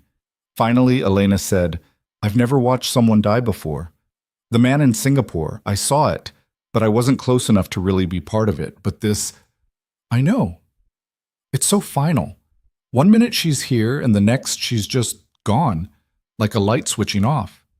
"Yeah." They sat in silence some more. Through the window, the morning sun was bright and cheerful, completely indifferent to the fact that someone had just left the world. "What do we do now?" Elena asked. "I don't know. I've never lost someone like this. Claire's death was sudden. No goodbyes, no warning. This was different. Do you think Margaret heard us at the end?" "I hope so." Patricia came out a while later with papers that needed signing, phone numbers for funeral homes, the logistics of death that had to be handled regardless of grief. Elena took them with shaking hands, and Caleb stayed beside her as she made the necessary calls, his presence the only thing he had to offer. By the time everything was arranged, it was past 7. Caleb's phone had 3 missed calls from Nora's school. "I have to go," he said. "Nora's going to be worried." "Of course, go." "Are you going to be okay?" Elena laughed, but it was broken. "No, but I'll survive. That's what we do, right? Survive." "Elena, I'm sorry. I'm just tired and sad, and I don't know what I'm supposed to do with all of this." She gestured helplessly at the house, at the hospital bed being disassembled, at the aftermath of death. "Margaret's lawyer is coming this afternoon. Apparently she left instructions for everything, very organized, even in dying. Do you want me to come back after I get Nora?" "You don't have to." "I know. But do you want me to?" Elena met his eyes and something passed between them. "Yes, if that's okay. I'll be back this afternoon." He left her there with Patricia and the funeral home people and the impossible task of dismantling a life. Walking home, Caleb felt hollowed out, scraped raw. He'd been so focused on Margaret's message, on her warning about wasted lives and safe choices, that he hadn't prepared for the actual grief of losing her. She'd been his neighbor for 6 years, had brought them casseroles and watched Nora and never asked for anything in return. Had been a constant, reliable presence in a life that felt increasingly unstable. And now she was gone, and the hole she left was bigger than he'd expected. Nora was at the neighbor's house. The elderly couple who sometimes helped in emergencies had taken her in when she'd come home to an empty house. She ran to him when he arrived, worry all over her face. "Where were you? I woke up and you were gone, and there was just a note." "I'm sorry, baby. I'm so sorry. I should have called." He knelt down to her level. "Miss Margaret died this morning. Elena called, and I went to be with her." Nora's face crumpled. "She died?" "Yeah. Peacefully, in her sleep. It was time. But I didn't get to say goodbye." "You said goodbye yesterday, remember? When you showed her the new drawing?" "But I didn't know it was goodbye. I would have said it better if I knew." Caleb pulled her into a hug, this fierce, perceptive child who'd already lost so much. "I know. But goodbyes are hard even when you know they're coming. The important thing is that she knew you loved her." "Did it hurt when she died?" "No, she just went to sleep and didn't wake up." "Like Mom?" The question caught him off guard. "No, baby. Mom's death was different. An accident. But it was fast, so she didn't hurt either." Nora was quiet in his arms, processing. "Are you sad?" "Very sad." "Me too." She pulled back to look at him. "Is Elena sad too?" "She's very sad. She was taking care of Margaret, and now she has to figure out what to do next. We should help her." Out of the mouths of children. "You're right. We should." They spent the morning being sad together, a concept Caleb hadn't allowed himself in 6 years. Usually when grief hit, he pushed it down, locked it away, dealt with it later or never. But Nora needed to see that sadness was okay, that feeling things was allowed, that you could be sad and still function. So they were sad. They cried a little, talked about their favorite Margaret memories, looked at the box they'd made sitting on Caleb's dresser, where he'd kept it for safekeeping. Nora wanted to know what would happen to Margaret's house, her things, her garden. Caleb answered what he could and admitted what he didn't know. Around noon, Nora asked if they could make something for Elena. Like what? I don't know. Something so she knows we're thinking about her, like we did for Miss Margaret. They ended up making cookies, chocolate chip, from a recipe Claire used to make, though Caleb didn't tell Nora that. They worked together in the kitchen, Nora standing on a chair to reach the counter, carefully measuring ingredients while Caleb supervised and tried not to think about all the times he'd done this with Claire. When the cookies were done, they put them in a container and walked to Margaret's house. The funeral home van was gone, but Elena's car was still in the driveway. She answered the door looking wrecked, eyes red, face pale, hair escaping from what had probably been a neat ponytail hours ago. But when she saw Nora, she tried to smile. "Hi, sweetheart." "We made you cookies," Nora announced, "because you're sad, and cookies help when you're sad." Elena's eyes filled. "Thank you. That's very sweet." "Can we come in?" Nora asked. "Dad says you shouldn't be alone when you're sad." Elena looked at Caleb over Nora's head, something vulnerable and grateful in her expression. "I'd like that." The house felt different without Margaret in it, emptier. The hospital bed was gone, taken by the medical supply company. The living room looked too big now, like removing one small woman had somehow expanded the space. They sat in the kitchen while Nora chatted about her morning, about the cookies, about whether Margaret would like knowing they'd made them. Elena listened with half her attention, the other half clearly still processing the morning's events. Finally, Nora asked if she could go look at Margaret's garden one more time. Elena said yes, and Caleb went with her, leaving Elena alone for a moment to breathe. Outside, Nora walked among the fall flowers, mums and asters, the last blooms before winter killed everything. She touched them gently, like they were precious. "Dad, do you think Miss Margaret is with Mom now?" Caleb had carefully avoided conversations about the afterlife, not wanting to promise Nora things he didn't believe or understand. But standing in a dead woman's garden with his daughter, he found himself hoping anyway. "I don't know, baby. Maybe." "I hope so. Then Mom won't be alone, and Miss Margaret will have a friend." "That's a nice thought. Do you think Elena will stay, now that Miss Margaret's gone?" "I don't know. She has a whole life somewhere else, a company to run. But she's sad here. She was sad there too, though. She told me when we were making dinner, she said she travels all the time but never really goes anywhere." "When did she tell you that?" "When you and Miss Margaret were talking, we were cutting vegetables, and I asked her what her favorite place was, and she got really quiet and said she didn't have one, that everywhere was the same when you were alone." Caleb looked through the kitchen window at Elena, sitting at the table, staring at nothing, carrying the weight of the morning and years of accumulated loneliness. "What do you think about Elena?" he asked Nora carefully. "I think she's nice. Sad, but nice. And I think she likes you." "What makes you say that?" "The way she looks at you, like she's trying to figure something out." Nora picked a yellow mum. "Can I give this to her? For Miss Margaret?" "I think she'd like that." They went back inside. Nora presented the flower with ceremony, and Elena accepted it like it was something precious, putting it in a glass of water on the windowsill where the afternoon light caught it. "The lawyer came," Elena said when Nora wandered off to look at books on Margaret's shelf. "Read the will. Margaret left me the house." Caleb stared at her. "What?" "The house. Everything in it. She said in the will that I'd need a place to figure things out, and this was as good as any." Elena's laugh was hollow. "She planned this, the whole thing. Getting me here, making sure we met, leaving me a house so I'd have a reason to stay. She orchestrated everything." "Are you angry?" "I don't know what I am. Grateful? Manipulated? Both?" Elena looked around the kitchen. "What am I supposed to do with a house? I live in a condo in Seattle that I'm never in. I don't need a house in a lakeside town where I know exactly 2 people. 3, counting Nora. 3 people. One of whom I met 2 weeks ago, and the other who's 6 years old. But there was no heat in her words, just exhaustion. I should sell it. That would be the smart thing. Sell it. I do. I don't know what I want. I thought I did. Thought I had my whole life figured out.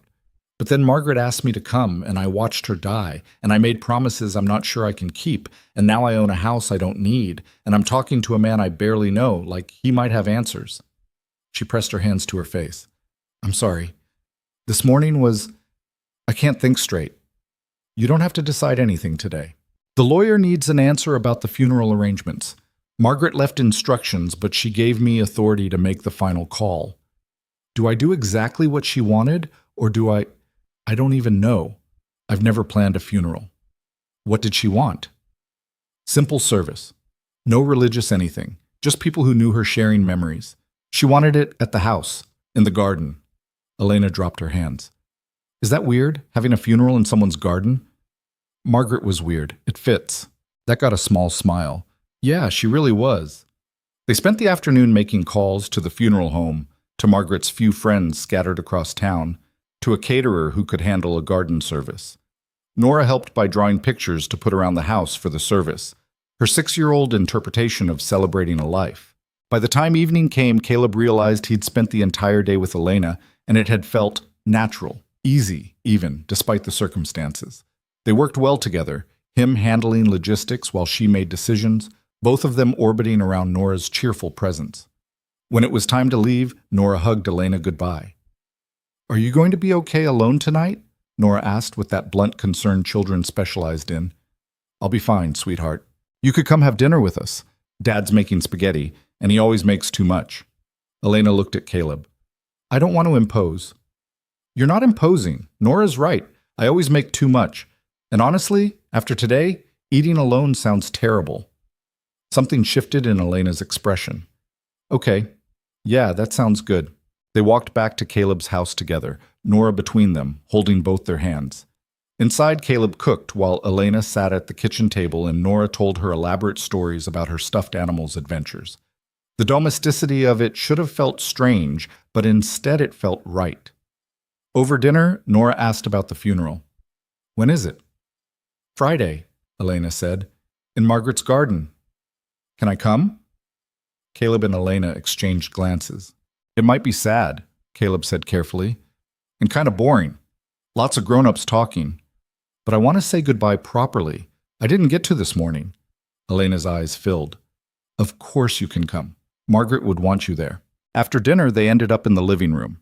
Nora insisted on showing Elena her entire collection of drawings, explaining each one in detail. Elena listened with genuine interest, asking questions, complimenting the color choices, treating Nora's art like it mattered. Watching them, Caleb felt something crack open in his chest. This felt like what Margaret had been trying to give them. Not romance, necessarily, but connection. The possibility of building something new without erasing what had come before. When Nora finally ran out of steam and dozed off on the couch mid-sentence, Elena smiled. She's something special. She is, gets it from her mother. And her father. Elena looked at him.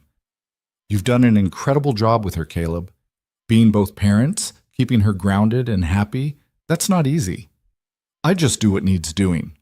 That's what I mean. You show up. You do the work. You don't hide from the hard stuff.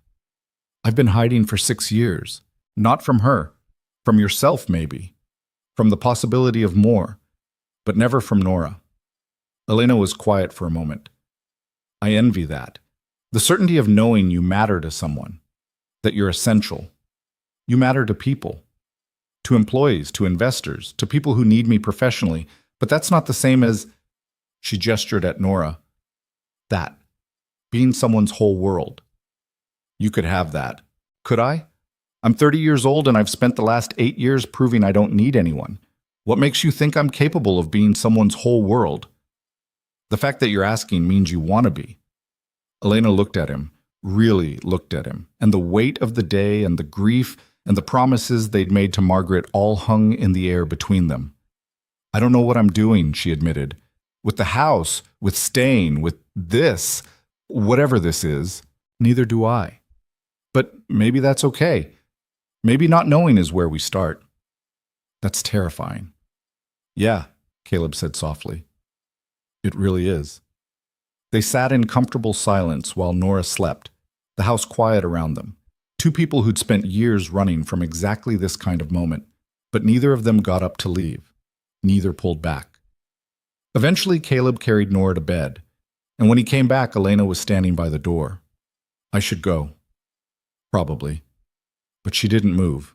Thank you, she said finally, for today, for being there this morning, and for dinner, and for not making this weird. Is it weird? Completely, but in a good way, maybe. She opened the door, let in the cold October air. Friday, the service. You'll be there? Of course. Good, that's good. She left, and Caleb stood in the doorway watching her walk back to Margaret's house. Her house now, though she didn't seem to believe it yet. Lights came on in the windows, one by one, and he wondered what it felt like to inherit a life you hadn't asked for and didn't know how to live. That night, lying in bed, Caleb thought about Margaret's story, about letters unanswered and chances missed and lives built on fear, disguised as independence. He thought about Elena crying at Margaret's bedside, about promises made to a dying woman, about the weight of trying to honor someone's last wish.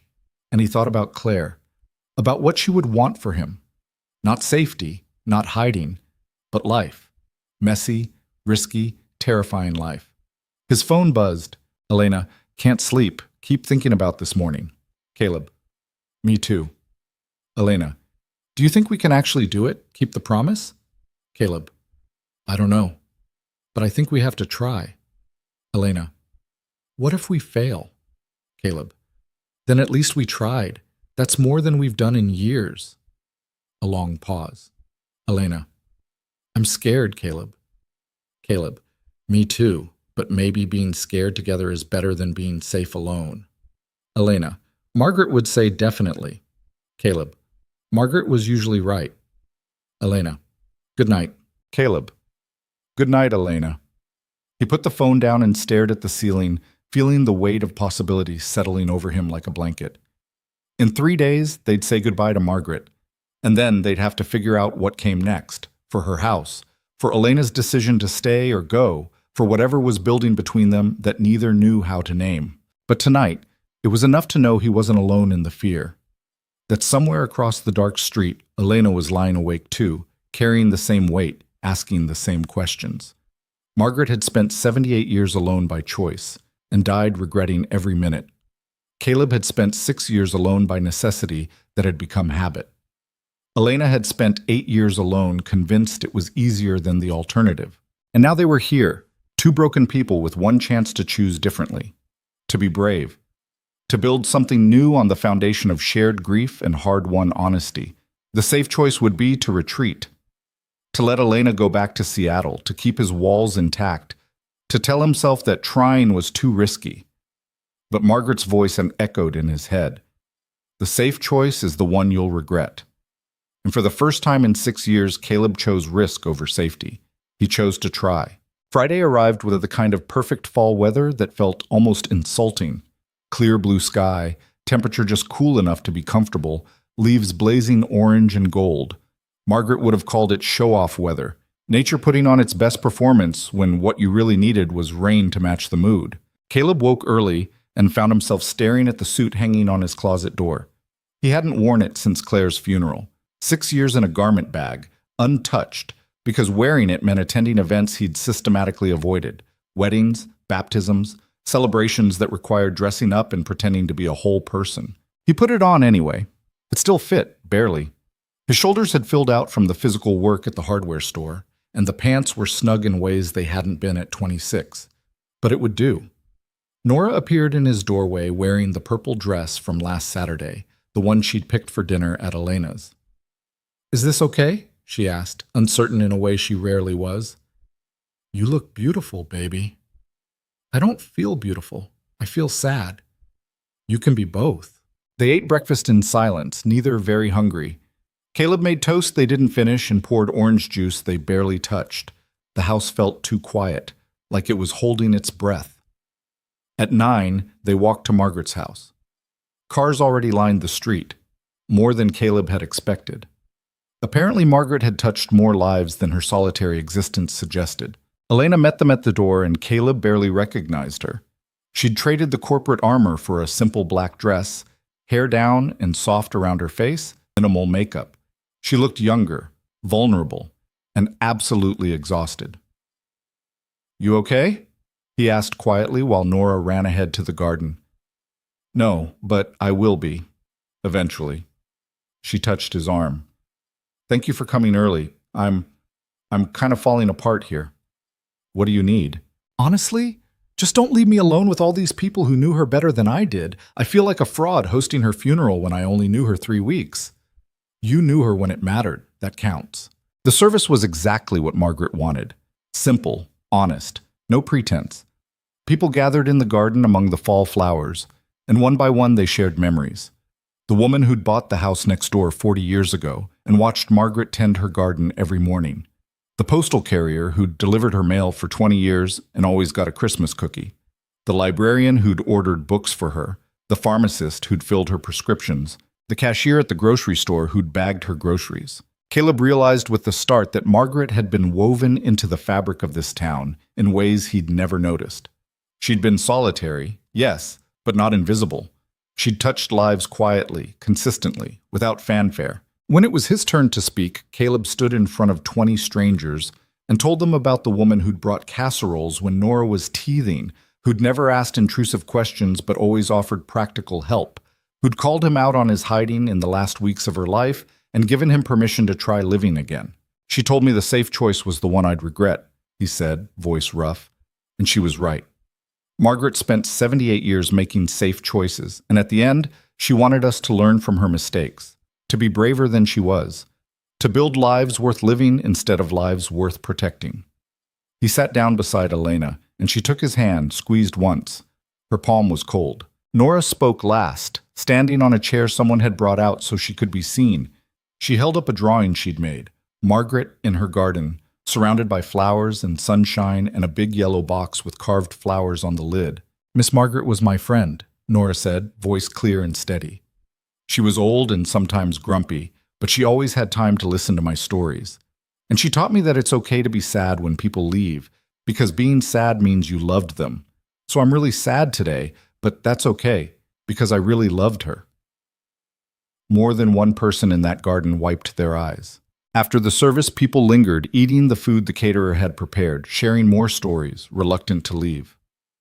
Caleb stood with Elena at the edge of the gathering, watching Nora show her drawing to anyone who'd look.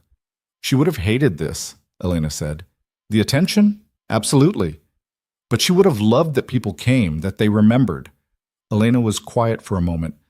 "The lawyer gave me something this morning, an envelope Margaret left. It's addressed to both of us." "You open it?" "Not yet. Felt wrong, doing it alone." She pulled it from her pocket. "Want to find somewhere quiet?" They ended up in Margaret's bedroom, Elena's bedroom now, though nothing had been moved yet. The room still smelled like lavender and old books. Elena sat on the bed, Caleb in the chair by the window, and she opened the envelope with shaking hands. Inside were 2 letters, one for each of them, and a smaller sealed envelope marked "Open Together." Elena read hers silently, tears sliding down her face. Caleb opened his, and Margaret's handwriting, shaky but determined, blurred as his eyes filled. "Caleb," the letter began, "by the time you read this, I'll be gone, and you'll be standing in my house wondering what the hell I was thinking, orchestrating your life like I had any right. So let me tell you what I was thinking. I was thinking that watching you waste your life was killing me faster than the cancer. I was thinking that you deserved better than the prison you'd built. I was thinking that maybe, just maybe, if I put you and Elena in the same room enough times, you'd see what I saw. 2 people brave enough to survive loss, but too scared to risk living again. You promised me you'd try. I'm holding you to that promise. Build something, Caleb, with your hands, with your life, with Elena if she's willing. Build something that scares you because it matters. Build something you could lose. That's what living is. Building things you could lose and doing it anyway. Claire would want this for you. She'd want you happy, whole, taking risks. She'd want Nora to see her father as a person, not just a parent. And she'd want you to know that loving someone new doesn't erase loving her. Hearts don't work that way. They just get bigger. Be brave. I didn't manage it, but you still can. Don't waste the time I don't have left. With more love than I ever admitted while breathing, Margaret. Caleb folded the letter carefully, throat too tight to speak. Elena's voice was barely a whisper. She told me I was running, that success was just another prison, and the bars were made of quarterly reports and stock prices, and the lie that achievement could substitute for connection. Sounds like Margaret. She said I reminded her of herself at 30, convinced I was choosing independence when I was really choosing fear. Elena wiped her eyes. She was right. About all of it. They sat in silence for a moment, holding letters from a dead woman who'd seen them more clearly than they'd seen themselves. There's another envelope, Elena said, holding up the smaller one. Should we? Caleb nodded, and she opened it. Inside was a single key and a note in Margaret's distinctive scrawl. My workshop. Back of the garage. I never told anyone about it, but I want you both to see where I hid my own dreams. Maybe you'll be braver than I was. Maybe you'll actually use yours. The key fits the padlock. Don't let my mistakes be for nothing. They looked at each other, then headed for the garage. The main part was ordinary, garden tools, paint cans, the detritus of a life lived in one place for decades. But at the back, hidden behind a false wall of storage shelves, was a padlocked door Caleb had never noticed. The key turned smoothly, and the door swung open to reveal a small workshop filled with half-finished paintings, watercolors, dozens of them, in various stages of completion, landscapes, portraits, abstract pieces that were surprisingly good, a lifetime of secret art hidden away where no one could see it, judge it, or validate it. Elena walked between the canvases, touching them gently. She painted. All these years she painted, and she never showed anyone. Why hide them? Because showing people means risking their opinions, means admitting you care about something enough to be hurt if they don't like it. Elena stopped in front of a half-finished landscape, the lake at sunset, rendered in soft blues and golds. She was good, really good, and she hid it because she was too scared to be vulnerable. Caleb thought about his own workshop, gathering dust for 6 years, about tools he'd loved and abandoned, about building things that made him feel alive and stopping because feeling alive hurt too much. She wanted us to see this, he said slowly, wanted us to understand what happens when you hide the things that matter. We can't let this be us. Elena turned to face him, eyes fierce. I don't want to die with a garage full of secret paintings that nobody ever saw. I don't want to reach the end and realize I spent my whole life running from the only things that mattered. What are you saying? I'm saying I'm staying. Not forever, maybe, but for now. I'm keeping the house. I'm going to run my company from here instead of Seattle. And I'm going to figure out who I am when I'm not performing for investors or hiding behind quarterly earnings. That's terrifying. Good. Margaret said being scared means we're doing something worth doing. She moved closer. What about you? Are you going to keep building things in that workshop of yours? I don't know, maybe. That's not an answer. It's the only one I have. I want to, Elena. I want to build things and feel things and stop hiding behind being Nora's dad like it's the only identity I'm allowed to have. But wanting and doing are different things. So start small, build one thing, then another, then another. That's all any of us can do. They stood in Margaret's secret workshop, surrounded by a lifetime of hidden dreams, and made a silent pact. They would try, they would risk, they would honor Margaret's dying wish by refusing to make her mistakes. Outside, the funeral guests were starting to leave. They closed the workshop, locked it, and rejoined the gathering to say goodbyes and accept condolences. Caleb watched Elena navigate the crowd, thanking people for coming, accepting their stories about Margaret, promising to take care of the house. She was good at this, the social performance, but he could see the exhaustion underneath. By late afternoon, everyone was gone except Caleb, Nora, and Elena. They sat in the garden among the fall flowers, emotionally wrung out but reluctant to separate. What happens now? Nora asked, always direct. I don't know, baby. Are you going to stay, Elena? In Miss Margaret's house? Elena looked at the house, then at Nora, then at Caleb. Yeah, I think I am. For a while, anyway. Good. Because you seem less sad when you're here. Still sad, but less. Out of the mouths of babes, Elena murmured. What does that mean? Nora asked. It means you're right. I am less sad here. They stayed until the sun started setting, turning the sky the same shades of blue and gold Margaret had captured in her hidden painting. Nora dozed against Caleb's shoulder while he and Elena talked about logistics, selling her Seattle condo, moving her things, figuring out how to run a company remotely. Practical details that made the decision feel real. "Are you sure about this?" Caleb asked when Nora was fully asleep. "You're giving up a lot." "I'm not giving up anything that mattered. That's the problem." Elena pulled her knees up, wrapped her arms around them. "I spent 8 years building a company and told myself it was everything, but it's not. It's just money and strategy and problems with solutions. Margaret was right.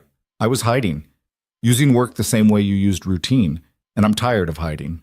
What if it doesn't work? Staying here, trying to build something different? Then at least I tried. That's more than I've done in years." Caleb shifted Nora's weight, careful not to wake her. "I don't know what this is between us. I don't know if it's friendship or something else, or just two broken people clinging to each other because we're both scared. Does it have to be defined right now?" "No, but eventually we'll figure it out.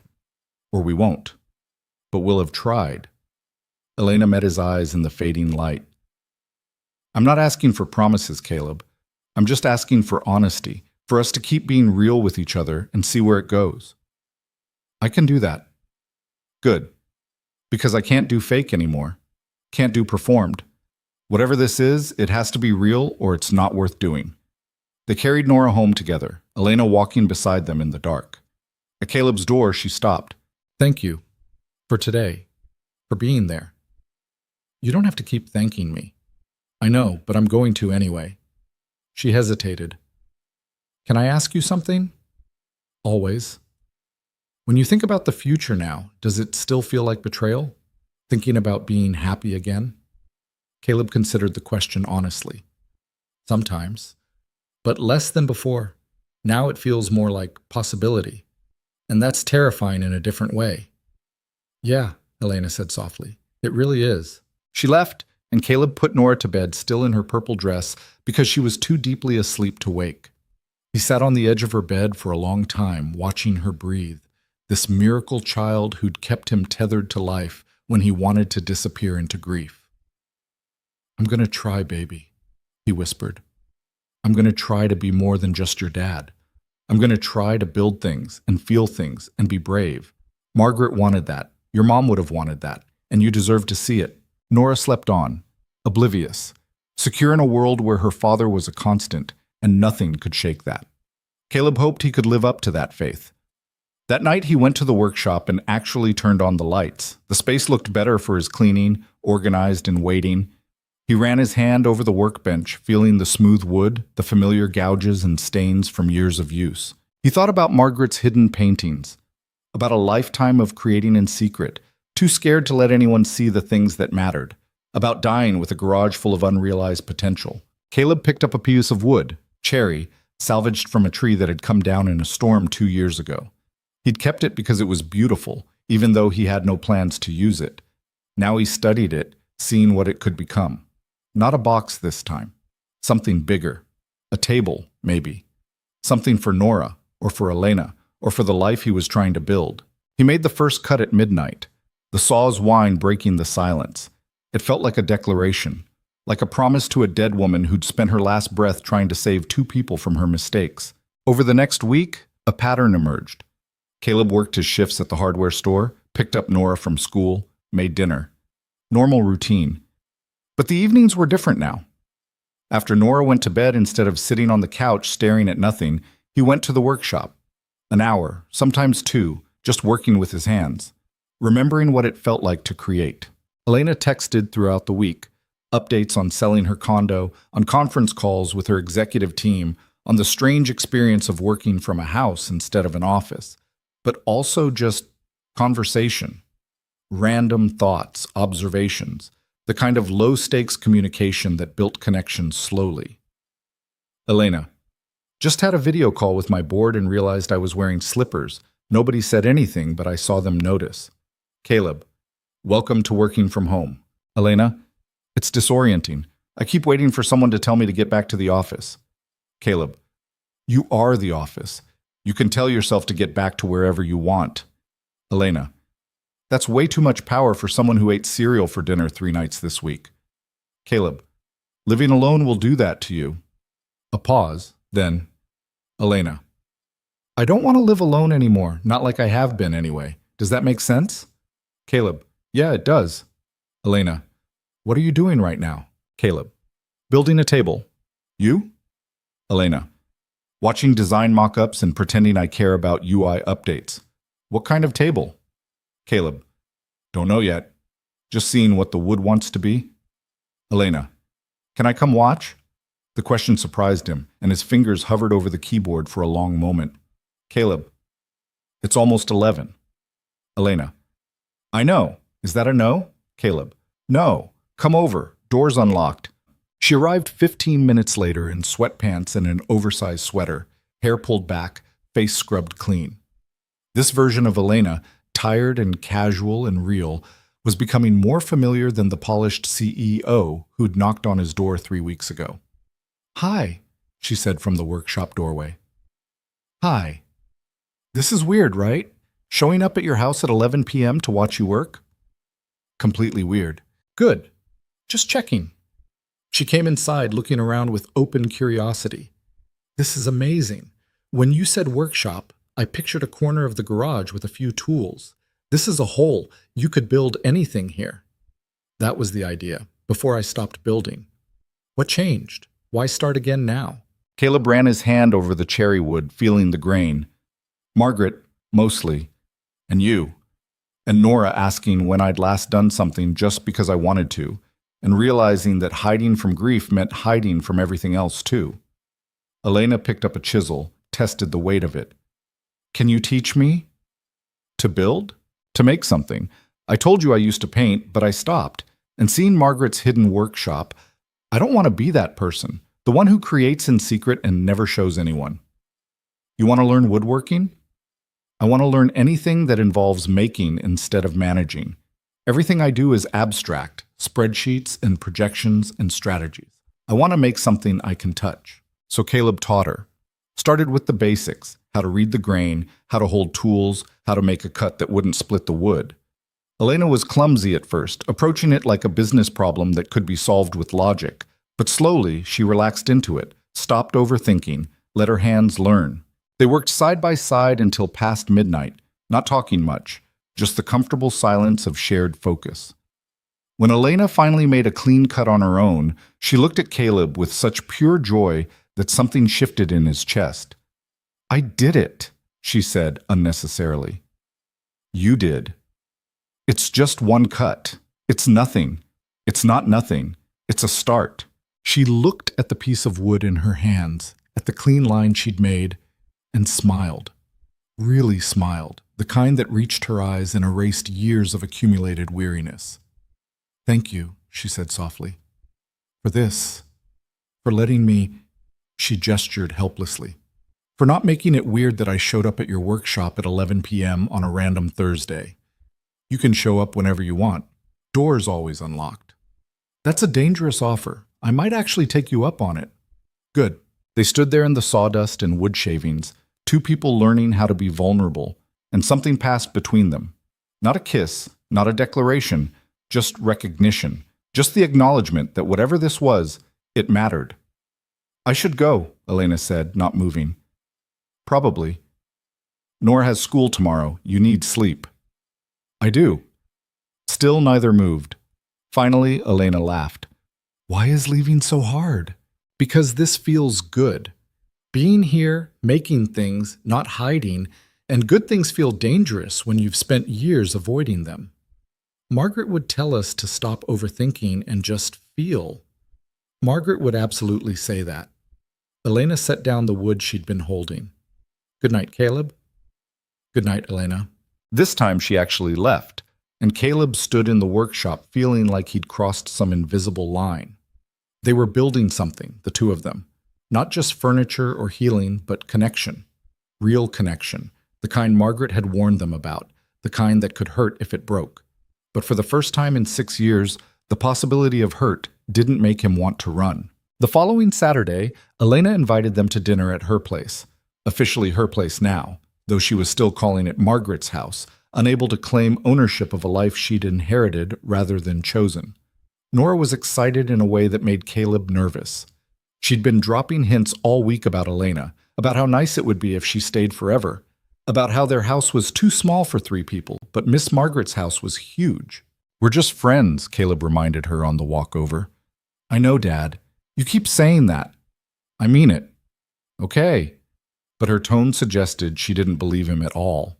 Elena answered the door looking more relaxed than Caleb had ever seen her. Jeans and a t-shirt, bare feet, hair loose. The house smelled like something burning. "Please tell me you didn't try to cook again," Caleb said. "I ordered pizza. I know my limits." She let them in, and Caleb noticed small changes. A laptop on the kitchen table, papers spread across the counter, Elena's shoes by the door. Signs of habitation, of someone trying to make a space feel like home. They ate pizza in this garden, despite the cold, bundled in blankets, watching the last of the fall flowers fade. Nora talked non-stop, and Elena listened with the patience of someone genuinely interested, asking questions, laughing at the right moments. After dinner, Nora asked to see Margaret's workshop again. "The one with the paintings?" she clarified. "That's the one," Elena said. They showed her, and Nora moved through the space with reverence, studying each painting carefully. "These are really good," she said finally. "Why didn't Miss Margaret show people?" "Because she was scared," Elena said honestly. "Scared people wouldn't like them, scared of being vulnerable." "That's silly. These are beautiful. People would have loved them." "You're right, but sometimes being scared makes us do silly things." Nora considered this with her usual gravity. "Are you scared, Elena?" "Very scared." "Of what?"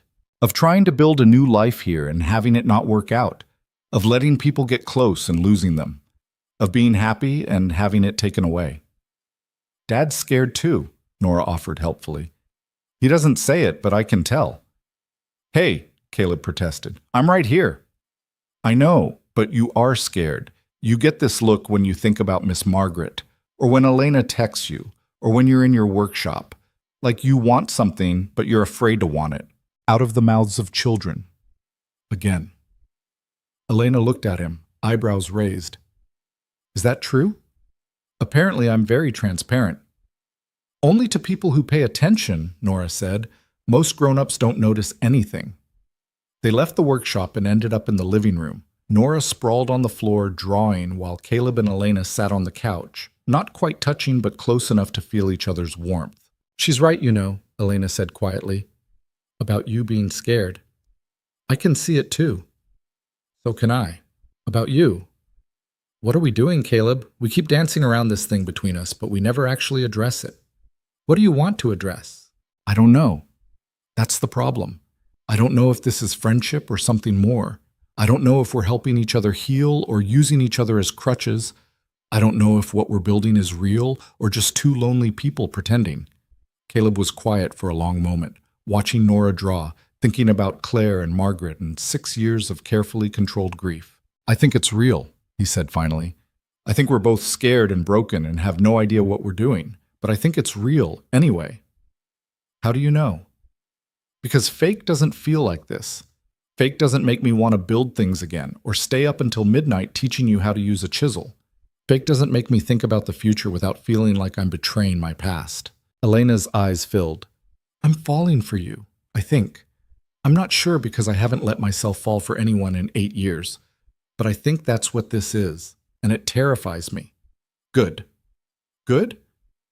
If it didn't terrify you, it wouldn't matter. Margaret said being scared means you're doing something worth doing." Margaret said a lot of things. She was right about most of them. They sat in silence for a moment, the admission hanging between them. Falling. The word carried weight, implied trajectory, suggested an outcome neither could control. "I'm not ready for this to be defined," Elena said carefully. "I need time to figure out who I am outside of work, outside of running. I need to know I'm choosing this, us, for the right reasons, not just because I'm lonely or grieving or scared of dying like Margaret." "Okay? Just okay?" "I'm not ready either. I spent 6 years convincing myself I'd never feel this way again, and now I am, and it's overwhelming. So yeah, let's take time. Let's keep being honest and building things and figuring out who we are when we're not hiding. And if it doesn't work, Then at least we tried. That's the promise we made, remember? Elena leaned her head on his shoulder and Caleb let her, and Nora looked up from her drawing with a smile that suggested she knew exactly what was happening and approved completely. They stayed like that until Nora yawned and Caleb said it was time to go home, and Elena walked them to the door with reluctance. Same time next week? She asked. We could do sooner than a week. Yeah. Yeah, Nora has a school play Wednesday night. You should come. I'd like that. And you could come to the workshop any time. I meant what I said. Doors unlocked. You're giving me permission to show up unannounced whenever I want? I'm saying I like having you there, so yeah. Show up. Elena smiled, and Caleb felt that shift in his chest again, that crack letting light into places that had been dark for 6 years. Walking home, Nora slipped her hand into his. I like her, Dad. Me too, baby. Are you going to marry her? The question shouldn't have surprised him, but it did. It's way too early for that conversation. But maybe someday? Maybe. I don't know. We're figuring things out. Okay, but I think you should. Marry her, I mean. She makes you smile the way you used to, in pictures with Mom. Caleb stopped walking, knelt down to Nora's level. Does it bother you? Me spending time with Elena? Why would it bother me? Because of your mom, because it might feel like I'm replacing her. Nora's face scrunched up in thought. You can't replace Mom. She's Mom. But that doesn't mean you have to be alone forever. That's silly. When did you get so wise? I keep telling you, I've always been wise. You just finally started listening. They finished the walk home, and Caleb tucked Nora into bed, and she asked if Elena would really come to her play. She said she would. Good. I want her to see me be the narrator. It's an important part. The most important part. I know. Nora yawned. Dad? Yeah, baby? I'm glad you're not sad all the time anymore. The words hit him square in the chest. Was I sad all the time before?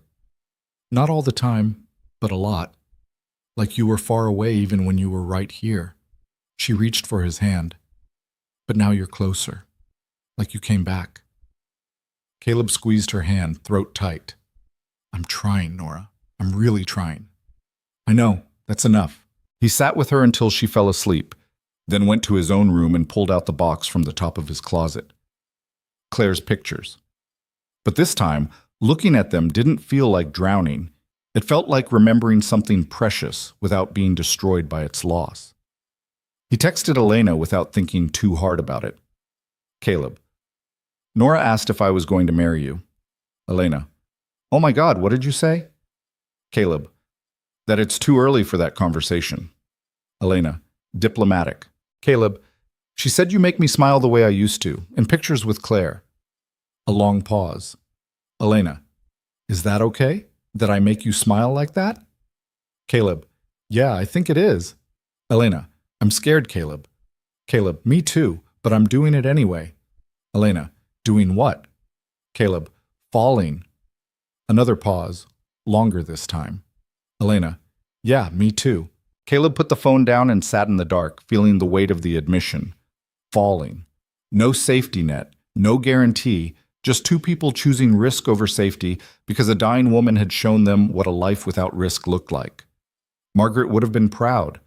Claire would have told him it was about time. And Nora. Nora would just be happy that her dad was finally actually living again. That was enough. For now, it was more than enough. Wednesday's school play was chaos in the best possible way. Parents crammed into a gymnasium that smelled like floor wax and industrial disinfectant, folding chairs squeaking every time someone shifted weight, the unmistakable buzz of elementary school excitement vibrating through the air. Caleb saved a seat for Elena, which earned him curious looks from other parents who'd known him as the solitary single dad for 6 years. He ignored them, checking his phone every 30 seconds, like a teenager waiting for a text. She arrived 10 minutes before curtain, slightly breathless, wearing slacks and a blouse that suggested she'd come straight from a video call. Sorry, conference ran late. Did I miss anything? Just 20 minutes of kids fidgeting behind a curtain. Caleb gestured to the saved seat. You made it. That's what matters. Elena sat, and her presence felt significant in a way that had nothing to do with the play. This was a parent thing, a normal weeknight school event, The kind of ordinary moment Caleb had been navigating alone for 6 years. Having someone beside him, choosing to be beside him, felt monumental. The lights dimmed and Nora appeared on stage in an outfit she'd picked herself, holding a microphone with the confidence of someone about to deliver the State of the Union. She spotted them in the crowd, and her whole face lit up. Once upon a time, Nora began, her voice clear and steady, there was a kingdom where everyone forgot how to be brave. The story was simple, a fairy tale about fear and courage and choosing to try even when failure was possible. The other kids acted it out while Nora narrated, and Caleb found himself getting choked up not at the story itself, but at his daughter's poise, her joy, the way she commanded the room without apology. Beside him, Elena reached over and took his hand. The gesture was casual, natural, like they'd been doing this for years instead of weeks. Caleb laced his fingers through hers and didn't let go. When the play ended, Nora ran to them immediately, ignoring the cookies and juice boxes set up in the back. Did you see? Did you like it? You were perfect, Elena said, and meant it. The best narrator they've ever had, Caleb added. Nora beamed, then noticed their hands still joined. She didn't comment, just smiled in a way that suggested she'd noticed everything and approved completely. They stayed for cookies, making small talk with other parents who kept looking at Elena like they were trying to place her. Caleb didn't explain, didn't feel the need to justify or define. She was here. That was enough. Driving home, Nora in the back seat chattering about the play's behind-the-scenes drama, Elena in the passenger seat looking more relaxed than Caleb had ever seen her, he felt something settle in his chest. This ordinary Wednesday night, this mundane school event, this casual domesticity, this was what he'd been missing. Not grand gestures or perfect moments, but the small accumulated weight of shared life. At home, Nora went straight to bed, exhausted from performance adrenaline. Elena lingered by the door, coat on, but not leaving. Thank you for inviting me, she said. It was really special. It was an elementary school play. It was your life, and you let me be part of it. That's not small, Caleb. They stood in the doorway, the November cold seeping in, neither quite ready to end the evening. You want to come to the workshop? Caleb asked. I'm not building anything specific, but yes, absolutely yes. They ended up working side by side on separate projects, Caleb on his table, Elena practicing cuts on scrap wood. The radio played soft in the background, some classic rock station that filled the silence without demanding attention. I talked to my board today, Elena said after a while. Told them I'm staying here permanently, running things remotely. Caleb's hands stilled on the wood. What did they say? They think I'm having a breakdown. Suggested I take a sabbatical, see a therapist, consider my mental health. She laughed, but it was edged. They can't comprehend choosing a small town over Seattle, choosing a slower life over constant expansion. Are you? Having a breakdown? Maybe. Or maybe I'm finally breaking out of something I should have left years ago. She set down her tools. I've been running for 8 years, Caleb, building a company because it was easier than building a relationship, chasing success because achievement had metrics and love didn't. And I'm done. I'm tired of performing. What do you want instead? This. Workshop at midnight with someone who doesn't need me to be anything except honest. Dinner with a 6-year-old who asks hard questions and accepts simple answers. A life that fits in a house instead of airports and hotel rooms. She met his eyes. You. I want you. If you want me too. The admission hung in the sawdust-filled air, raw and undefended. Caleb set down the piece of wood he'd been sanding. I'm terrified. Of wanting this. Of having it and losing it. Of being happy and having it ripped away like it was with Claire. I know. But I want it anyway. Want you. Want this. Whatever this is. Want to figure it out together. Even though it's scary? Especially because it's scary. Margaret was right. If it doesn't scare you, it doesn't matter. Elena crossed the workshop and kissed him. It was tentative, testing, a question as much as a declaration. Caleb kissed her back, and it felt like falling and landing at the same time. Like jumping off something high and discovering you could fly. When they pulled apart, Elena was crying. Sorry, I'm not... These are good tears, I think. I'm not entirely sure because I haven't let myself feel anything this real in 8 years, but I think they're good. Caleb wiped her tears with sawdust-covered fingers, leaving smudges on her cheeks. They're good. Definitely good. They stood there holding each other, two broken people choosing to be broken together, to build something new on the foundation of accumulated scars and hard-won honesty. What do we tell Nora? Elena asked eventually. The truth, that we're figuring things out, that we care about each other, that nothing's certain, but we're trying. She's 6. Is that too much honesty? Nora can handle it. She's been handling hard truths her whole life. Caleb pulled back to look at her. But we go slow. For her sake and ours. No rushing, no grand gestures, just building, day by day. I can do slow. Can you? You built a $300 million company in 5 years. That's different. That was running. This is staying. I'm good at running. Staying is going to take practice. They worked until almost 2, talking and building and learning the comfortable silences that came with real intimacy. When Elena finally left, Caleb stood in the workshop alone and felt the weight of the step they'd taken. No going back now. They'd admitted it, made it real, chosen each other despite the fear.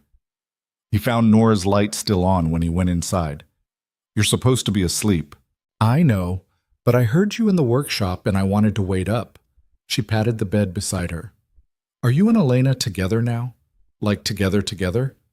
Caleb sat, choosing his words carefully. We're figuring it out. We like each other. We want to spend time together, but it's new and we're taking it slow. Because you're scared? Yeah, because I'm scared. Of what?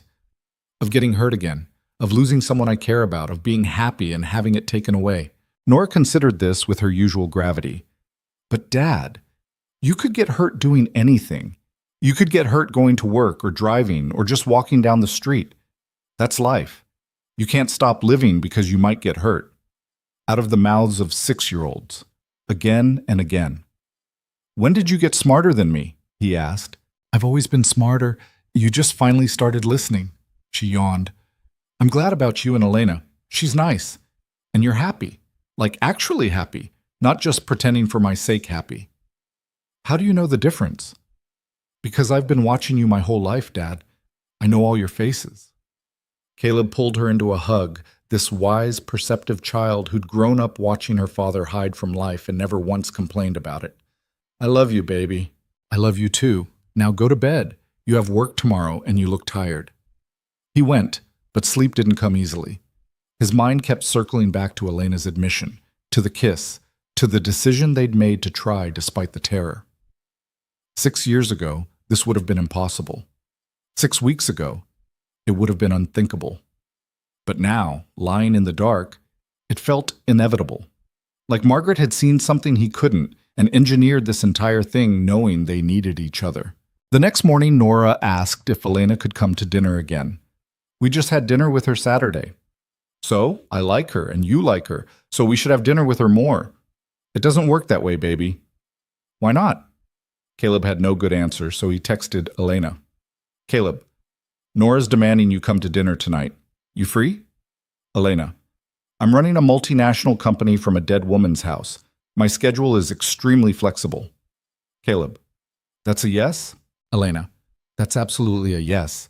She showed up at 6 with flowers from the grocery store and a self-deprecating comment about not knowing dinner etiquette.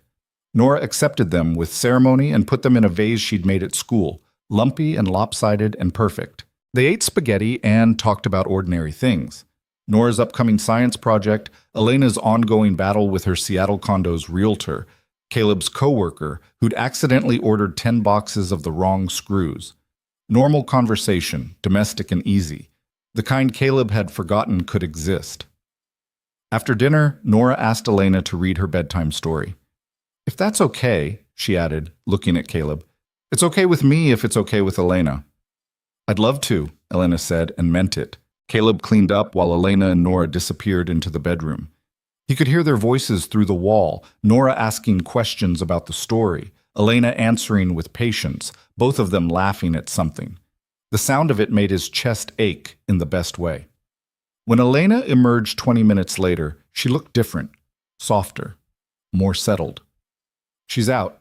Fell asleep mid-sentence about whether the princess should have trusted the dragon. That's Nora. Falls asleep arguing about narrative choices. They ended up on the couch, not the workshop, just sitting together in the quiet house. Elena's head on his shoulder, his arm around her, both of them exhausted but unwilling to let the evening end. I could get used to this, Elena said quietly. Dinner and bedtime stories? Normal.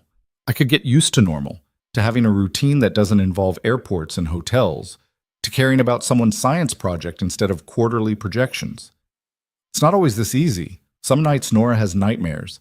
Some nights I'm too tired to cook and we eat cereal. Some nights... He stopped. Some nights you remember Claire and it hurts? Yeah. That's okay. You're allowed to hurt and be happy at the same time. They're not mutually exclusive. Caleb was quiet for a moment. I think about her less now, Claire, and that makes me feel guilty, like I'm forgetting her. You're not forgetting, you're just making room for more. Hearts don't work like hard drives. Adding new stuff doesn't delete the old. Margaret said something similar in her letter. Margaret was smart, stubborn and meddling, but smart. They sat in comfortable silence until Elena's phone buzzed. She checked it, grimaced. My CFO wants to schedule a call about Q4 projections. You have to go? No, I'm choosing to stay. She turned off her phone completely. The company will survive without me for one evening. They've survived without me for weeks now. Turns out I'm not as essential as I thought I was. How does that feel? Liberating, terrifying, both. She settled back against him. I spent 8 years making myself essential because it felt like power. But really it was just another prison, another way to avoid being human. What do you want instead? To matter to a few people completely instead of a lot of people superficially, to build something that can't be measured in stock prices or market share, to wake up and have somewhere to be that isn't a duty, it's a choice. That's a big shift. I'm learning from the best. You spent 6 years in one kind of prison. Now you're breaking out. I'm just following your lead. Caleb thought about that. About the workshop gathering dust, about routines that had become shackles, about the moment he'd decided to try living again. It hadn't been one moment, really. It had been accumulated moments. Margaret's confrontation, Elena's arrival, Nora's questions, the finished crib, the first cut of wood, 1,000 small choices that added up to one big one. Elena left around 11, reluctant but acknowledging they both needed sleep. At the door, she kissed him again, and it felt less like falling this time and more like landing, like they'd jumped off the cliff and discovered solid ground. Tomorrow? She asked. Tomorrow. Over the next few weeks, a rhythm developed. Elena came to dinner 3, sometimes 4 nights a week. She and Nora developed their own relationship, reading together, working on art projects, having conversations about big questions that Nora loved and Caleb sometimes couldn't handle. She came to the workshop most nights, learning woodworking slowly, building small things, a frame, a box, a shelf for her new house, because it was her house now. She'd stopped calling it Margaret's place and started making it her own. Moved her things from Seattle, set up a proper office, planted bulbs in the garden for spring, signs of permanence, of staying. December came with the first real snow, blanketing the lake town in white that made everything look clean and possible. Nora made them build a snowman in Margaret's, Elena's, front yard, and they complied. The 3 of them working together until their fingers were numb and the snowman looked more drunk than dignified. Inside, warming up with hot chocolate Caleb had made, Nora asked the question he'd been dreading. Is Elena going to move in with us? The question came from nowhere, casual as asking about dinner plans. Elena choked on her hot chocolate. Caleb bought time by wiping up the spill. That's a big question, baby. But are you? You're here all the time anyway. Elena looked at Caleb, eyebrows raised, clearly leaving this one to him. Elena has her own house, Caleb said carefully, and we've only been together a couple months. Moving in together is a big step. But you love her, right? The question hung in the air. Caleb and Elena hadn't used that word yet, had been carefully dancing around it, both terrified of what it meant, what it demanded. Caleb started. Yes, Elena said quietly. He does. And I love him, and you, but Nora, love doesn't mean rushing. It means taking time to do things right. Nora seemed satisfied with this. Okay, but when you do move in, can I help decorate your room? Deal. After Nora went to bed, they sat in the living room staring at each other. Did we just tell a 6-year-old we love each other before telling each other? Caleb asked. Apparently. That's backward. Most things about us are backward. Elena moved closer. But for the record, I meant it. I do love you. I'm terrified of it, but I do. I love you too. Have for a while now. Just didn't know how to say it. Nora made it easy. Nora makes everything easy. She just asked the hard questions out loud. They kissed, and it felt different now that the words had been said. More real, more permanent, more terrifying, and more right all at once. I don't want to rush this, Elena said. Moving in, getting married, any of it. I want to do it right, for Nora and for us. Agreed, but Caleb hesitated. I want you to know I'm thinking about it, about a future, about what it looks like with you in it permanently. Me too, and that scares me more than any business deal ever has. Good. If it didn't scare you, it wouldn't matter, I know. Margaret's wisdom lives on. Christmas came, and they spent it together, Caleb, Nora, and Elena, in Elena's house because it was bigger and still felt like neutral territory. They cooked together, made a mess of the kitchen, burned the ham but saved the sides. Nora opened presents with the enthusiasm of someone who'd been promised exactly nothing but received everything that mattered. Late that night, after Nora had crashed from sugar and excitement, Caleb and Elena sat by the fireplace Elena had finally figured out how to use. I've been thinking, Elena said, about Margaret, about what she wanted for us. What's that? She wanted us to build something real, to take risks, to choose life over safety. Elena turned to face him. I think we're doing that, but I think there's more. More how? I want to do something with her paintings, the ones in the workshop. I want to have a showing. Let people see what she made. Honor the part of her she kept hidden. Caleb thought about the secret workshop, about a lifetime of art created in isolation, about Margaret's warning to not let fear make your choices. She'd hate that, the attention. Probably. But she'd also love that someone saw her, really saw her, and that her hiding didn't win in the end. When were you thinking? Spring, after the snow melts. In the garden. A celebration of her life and her art and her stubborn refusal to be completely alone even when she tried. That's beautiful. I'm learning from you, building things, making things that matter. They sat in silence, watching the fire, thinking about a dead woman who'd brought them together and the life they were building in her absence. New Year's came and went.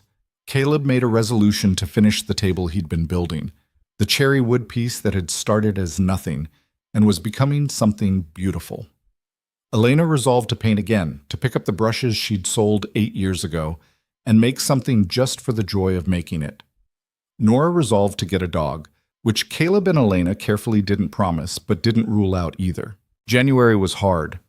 The anniversary of Claire's death hit Caleb like it always did, a wave of grief that knocked him sideways. He'd been dreading it for weeks, wondering if being with Elena would make it easier or harder, if loving someone new meant betraying the memory of who he'd lost.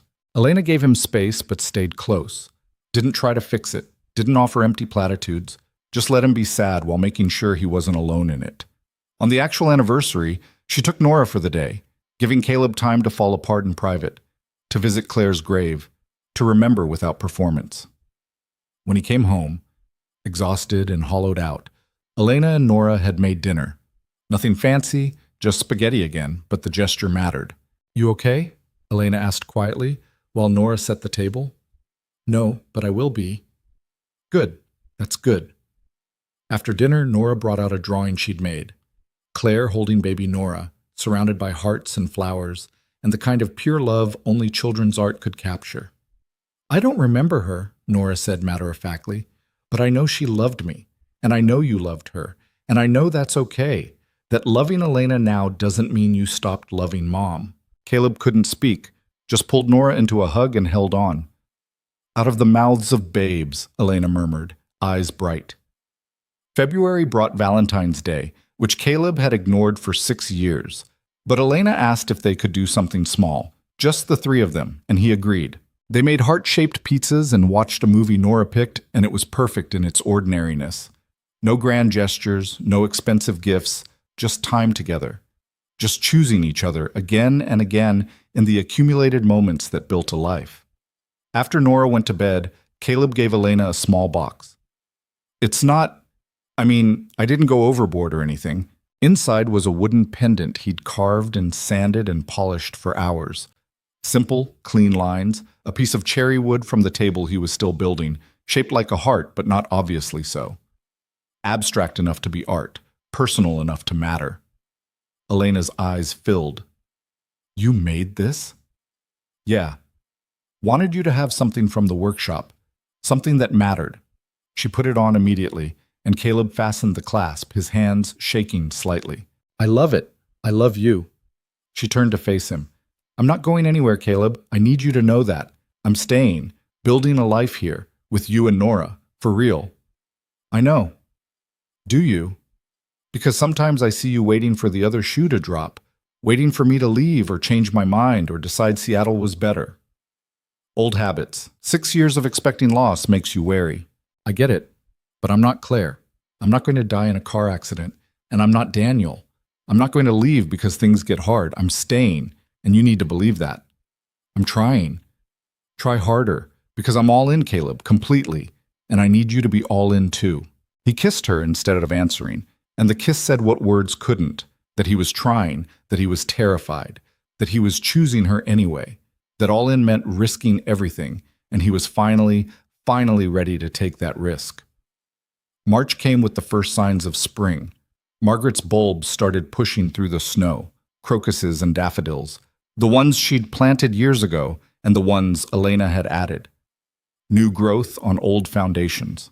The table was done.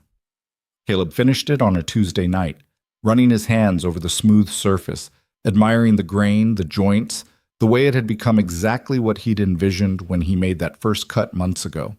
He called Elena and Nora to the workshop to see. It's beautiful, Elena breathed. It's perfect, Nora declared. What's it for? For us. For the three of us. For the family we're building. The word hung in the air. Family. Not the family he'd lost, but the family he was choosing.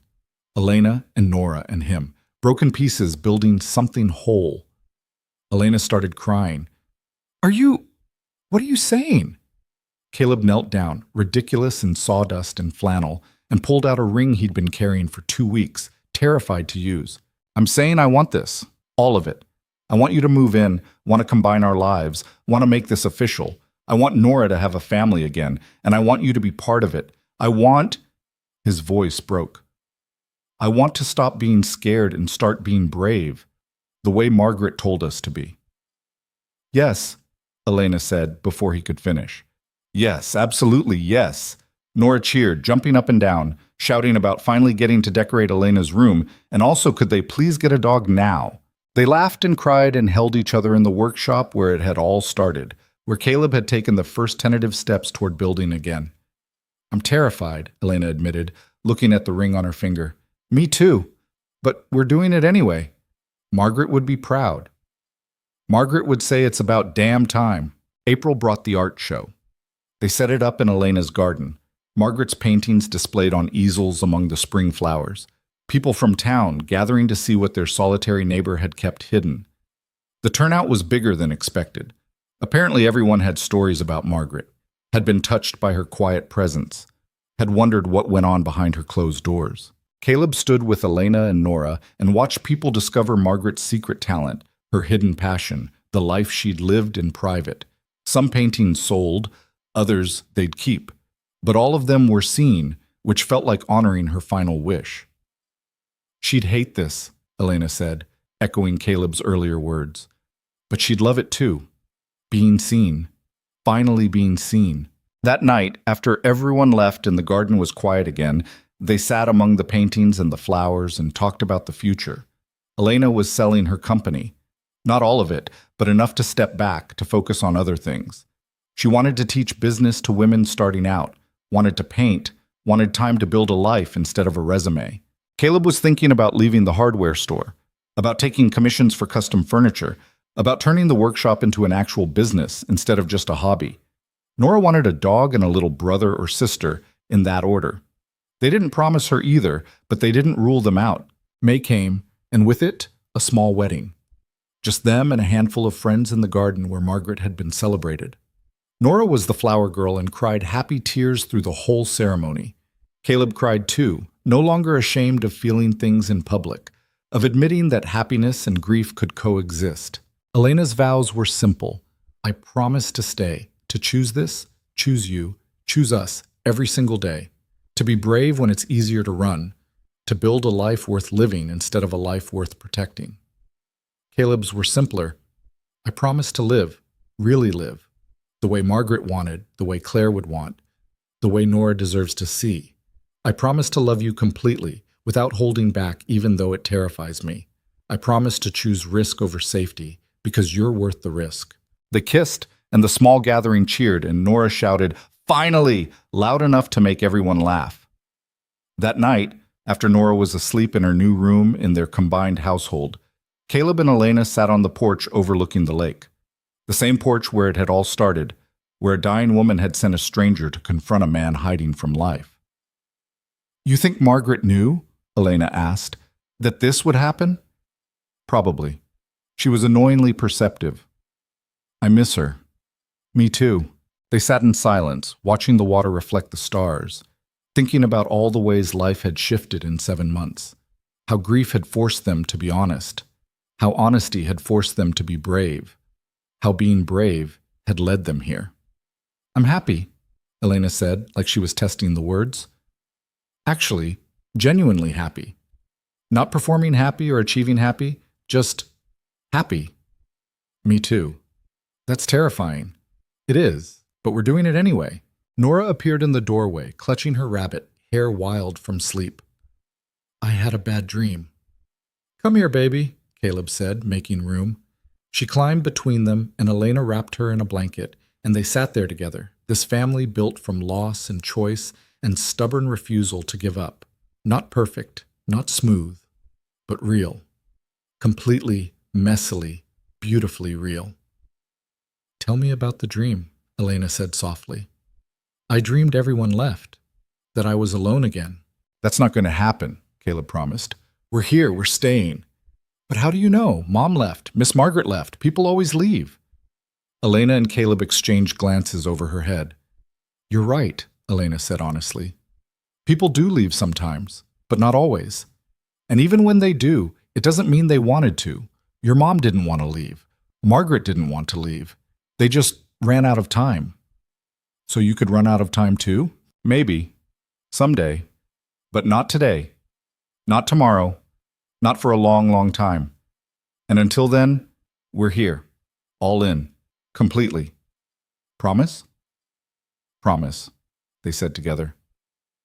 Nora seemed satisfied, settling between them, her breathing evening out as she drifted back to sleep. They sat there holding her, this child who'd lost so much and still chose to love completely, who saw the world clearly and forgave it anyway. "We're going to screw this up sometimes," Caleb said quietly. "Being a family. I'm going to get scared and pull back. You're going to want to run. We're going to fight and mess up and fail." "Probably," Elena agreed, "but we'll do it together. And that's more than either of us had before." "Think it's enough?" "I think it's everything." They stayed on the porch until the cold drove them inside, then carried Nora to bed and tucked her in together. In their own room, their room, not just Caleb's, they got ready for bed with the comfortable familiarity of people building a life. "I finished Claire's box today," Caleb said, brushing his teeth. "The one she kept her important things in. Been meaning to go through it for years." "How did it feel?" "Sad, but okay. Like I was finally able to remember her without drowning in it." He rinsed his mouth. "Found our wedding rings, the ones we never got to use." "What are you going to do with them?" "I thought maybe Nora could have them. Someday. When she's older. So she has something of her mother's." Elena came up behind him, wrapped her arms around his waist. "That's beautiful. Claire would love that." "You think she'd be okay with this? Us?" "I think Claire loved you enough to want you happy. And I think watching you waste 6 years hiding would have broken her heart. So yeah, I think she'd be okay with this. They went to bed, and Caleb lay in the dark thinking about the journey from that first knock on his door to this moment, about Margaret's meddling and Elena's arrival and Nora's wisdom, about choosing to build instead of hide, to risk instead of protect, to live instead of just survive. The safe choice would have been easier, would have meant less risk, less vulnerability, less chance of getting hurt again. But it also would have meant less life, less love, less of everything that made existence worth the pain. Margaret had warned him. The safe choice was the one you regretted, and she'd been right. Loving Elena was terrifying. Building a family was terrifying. Choosing happiness was terrifying. But regret? Regret was worse. Regret was dying alone with a garage full of secret paintings and a life unlived. So Caleb chose terror, chose risk, chose love. And beside him, Elena did the same. And in the room down the hall, Nora slept peacefully, secure in a world where her father had finally stopped hiding and started living, where broken people could build whole lives, where fear didn't win, where love, even after loss, was always worth the risk. In the morning, they'd wake up and do it all again. Build breakfast, and build conversations, and build the accumulated moments that became a life. They'd mess up and fight and struggle and fail. But they'd do it together, which made all the difference. Margaret's final gift wasn't just bringing them together. It was showing them that choosing to live, really live, fully and vulnerably and bravely, was the only choice that mattered. The rest was just details. And in a small lakeside town where autumn leaves gave way to winter snow, gave way to spring flowers, 3 people who'd all lost everything learned how to build something new. Not perfect, not smooth, but real and chosen and worth every terrifying moment. That was enough. More than enough. It was everything.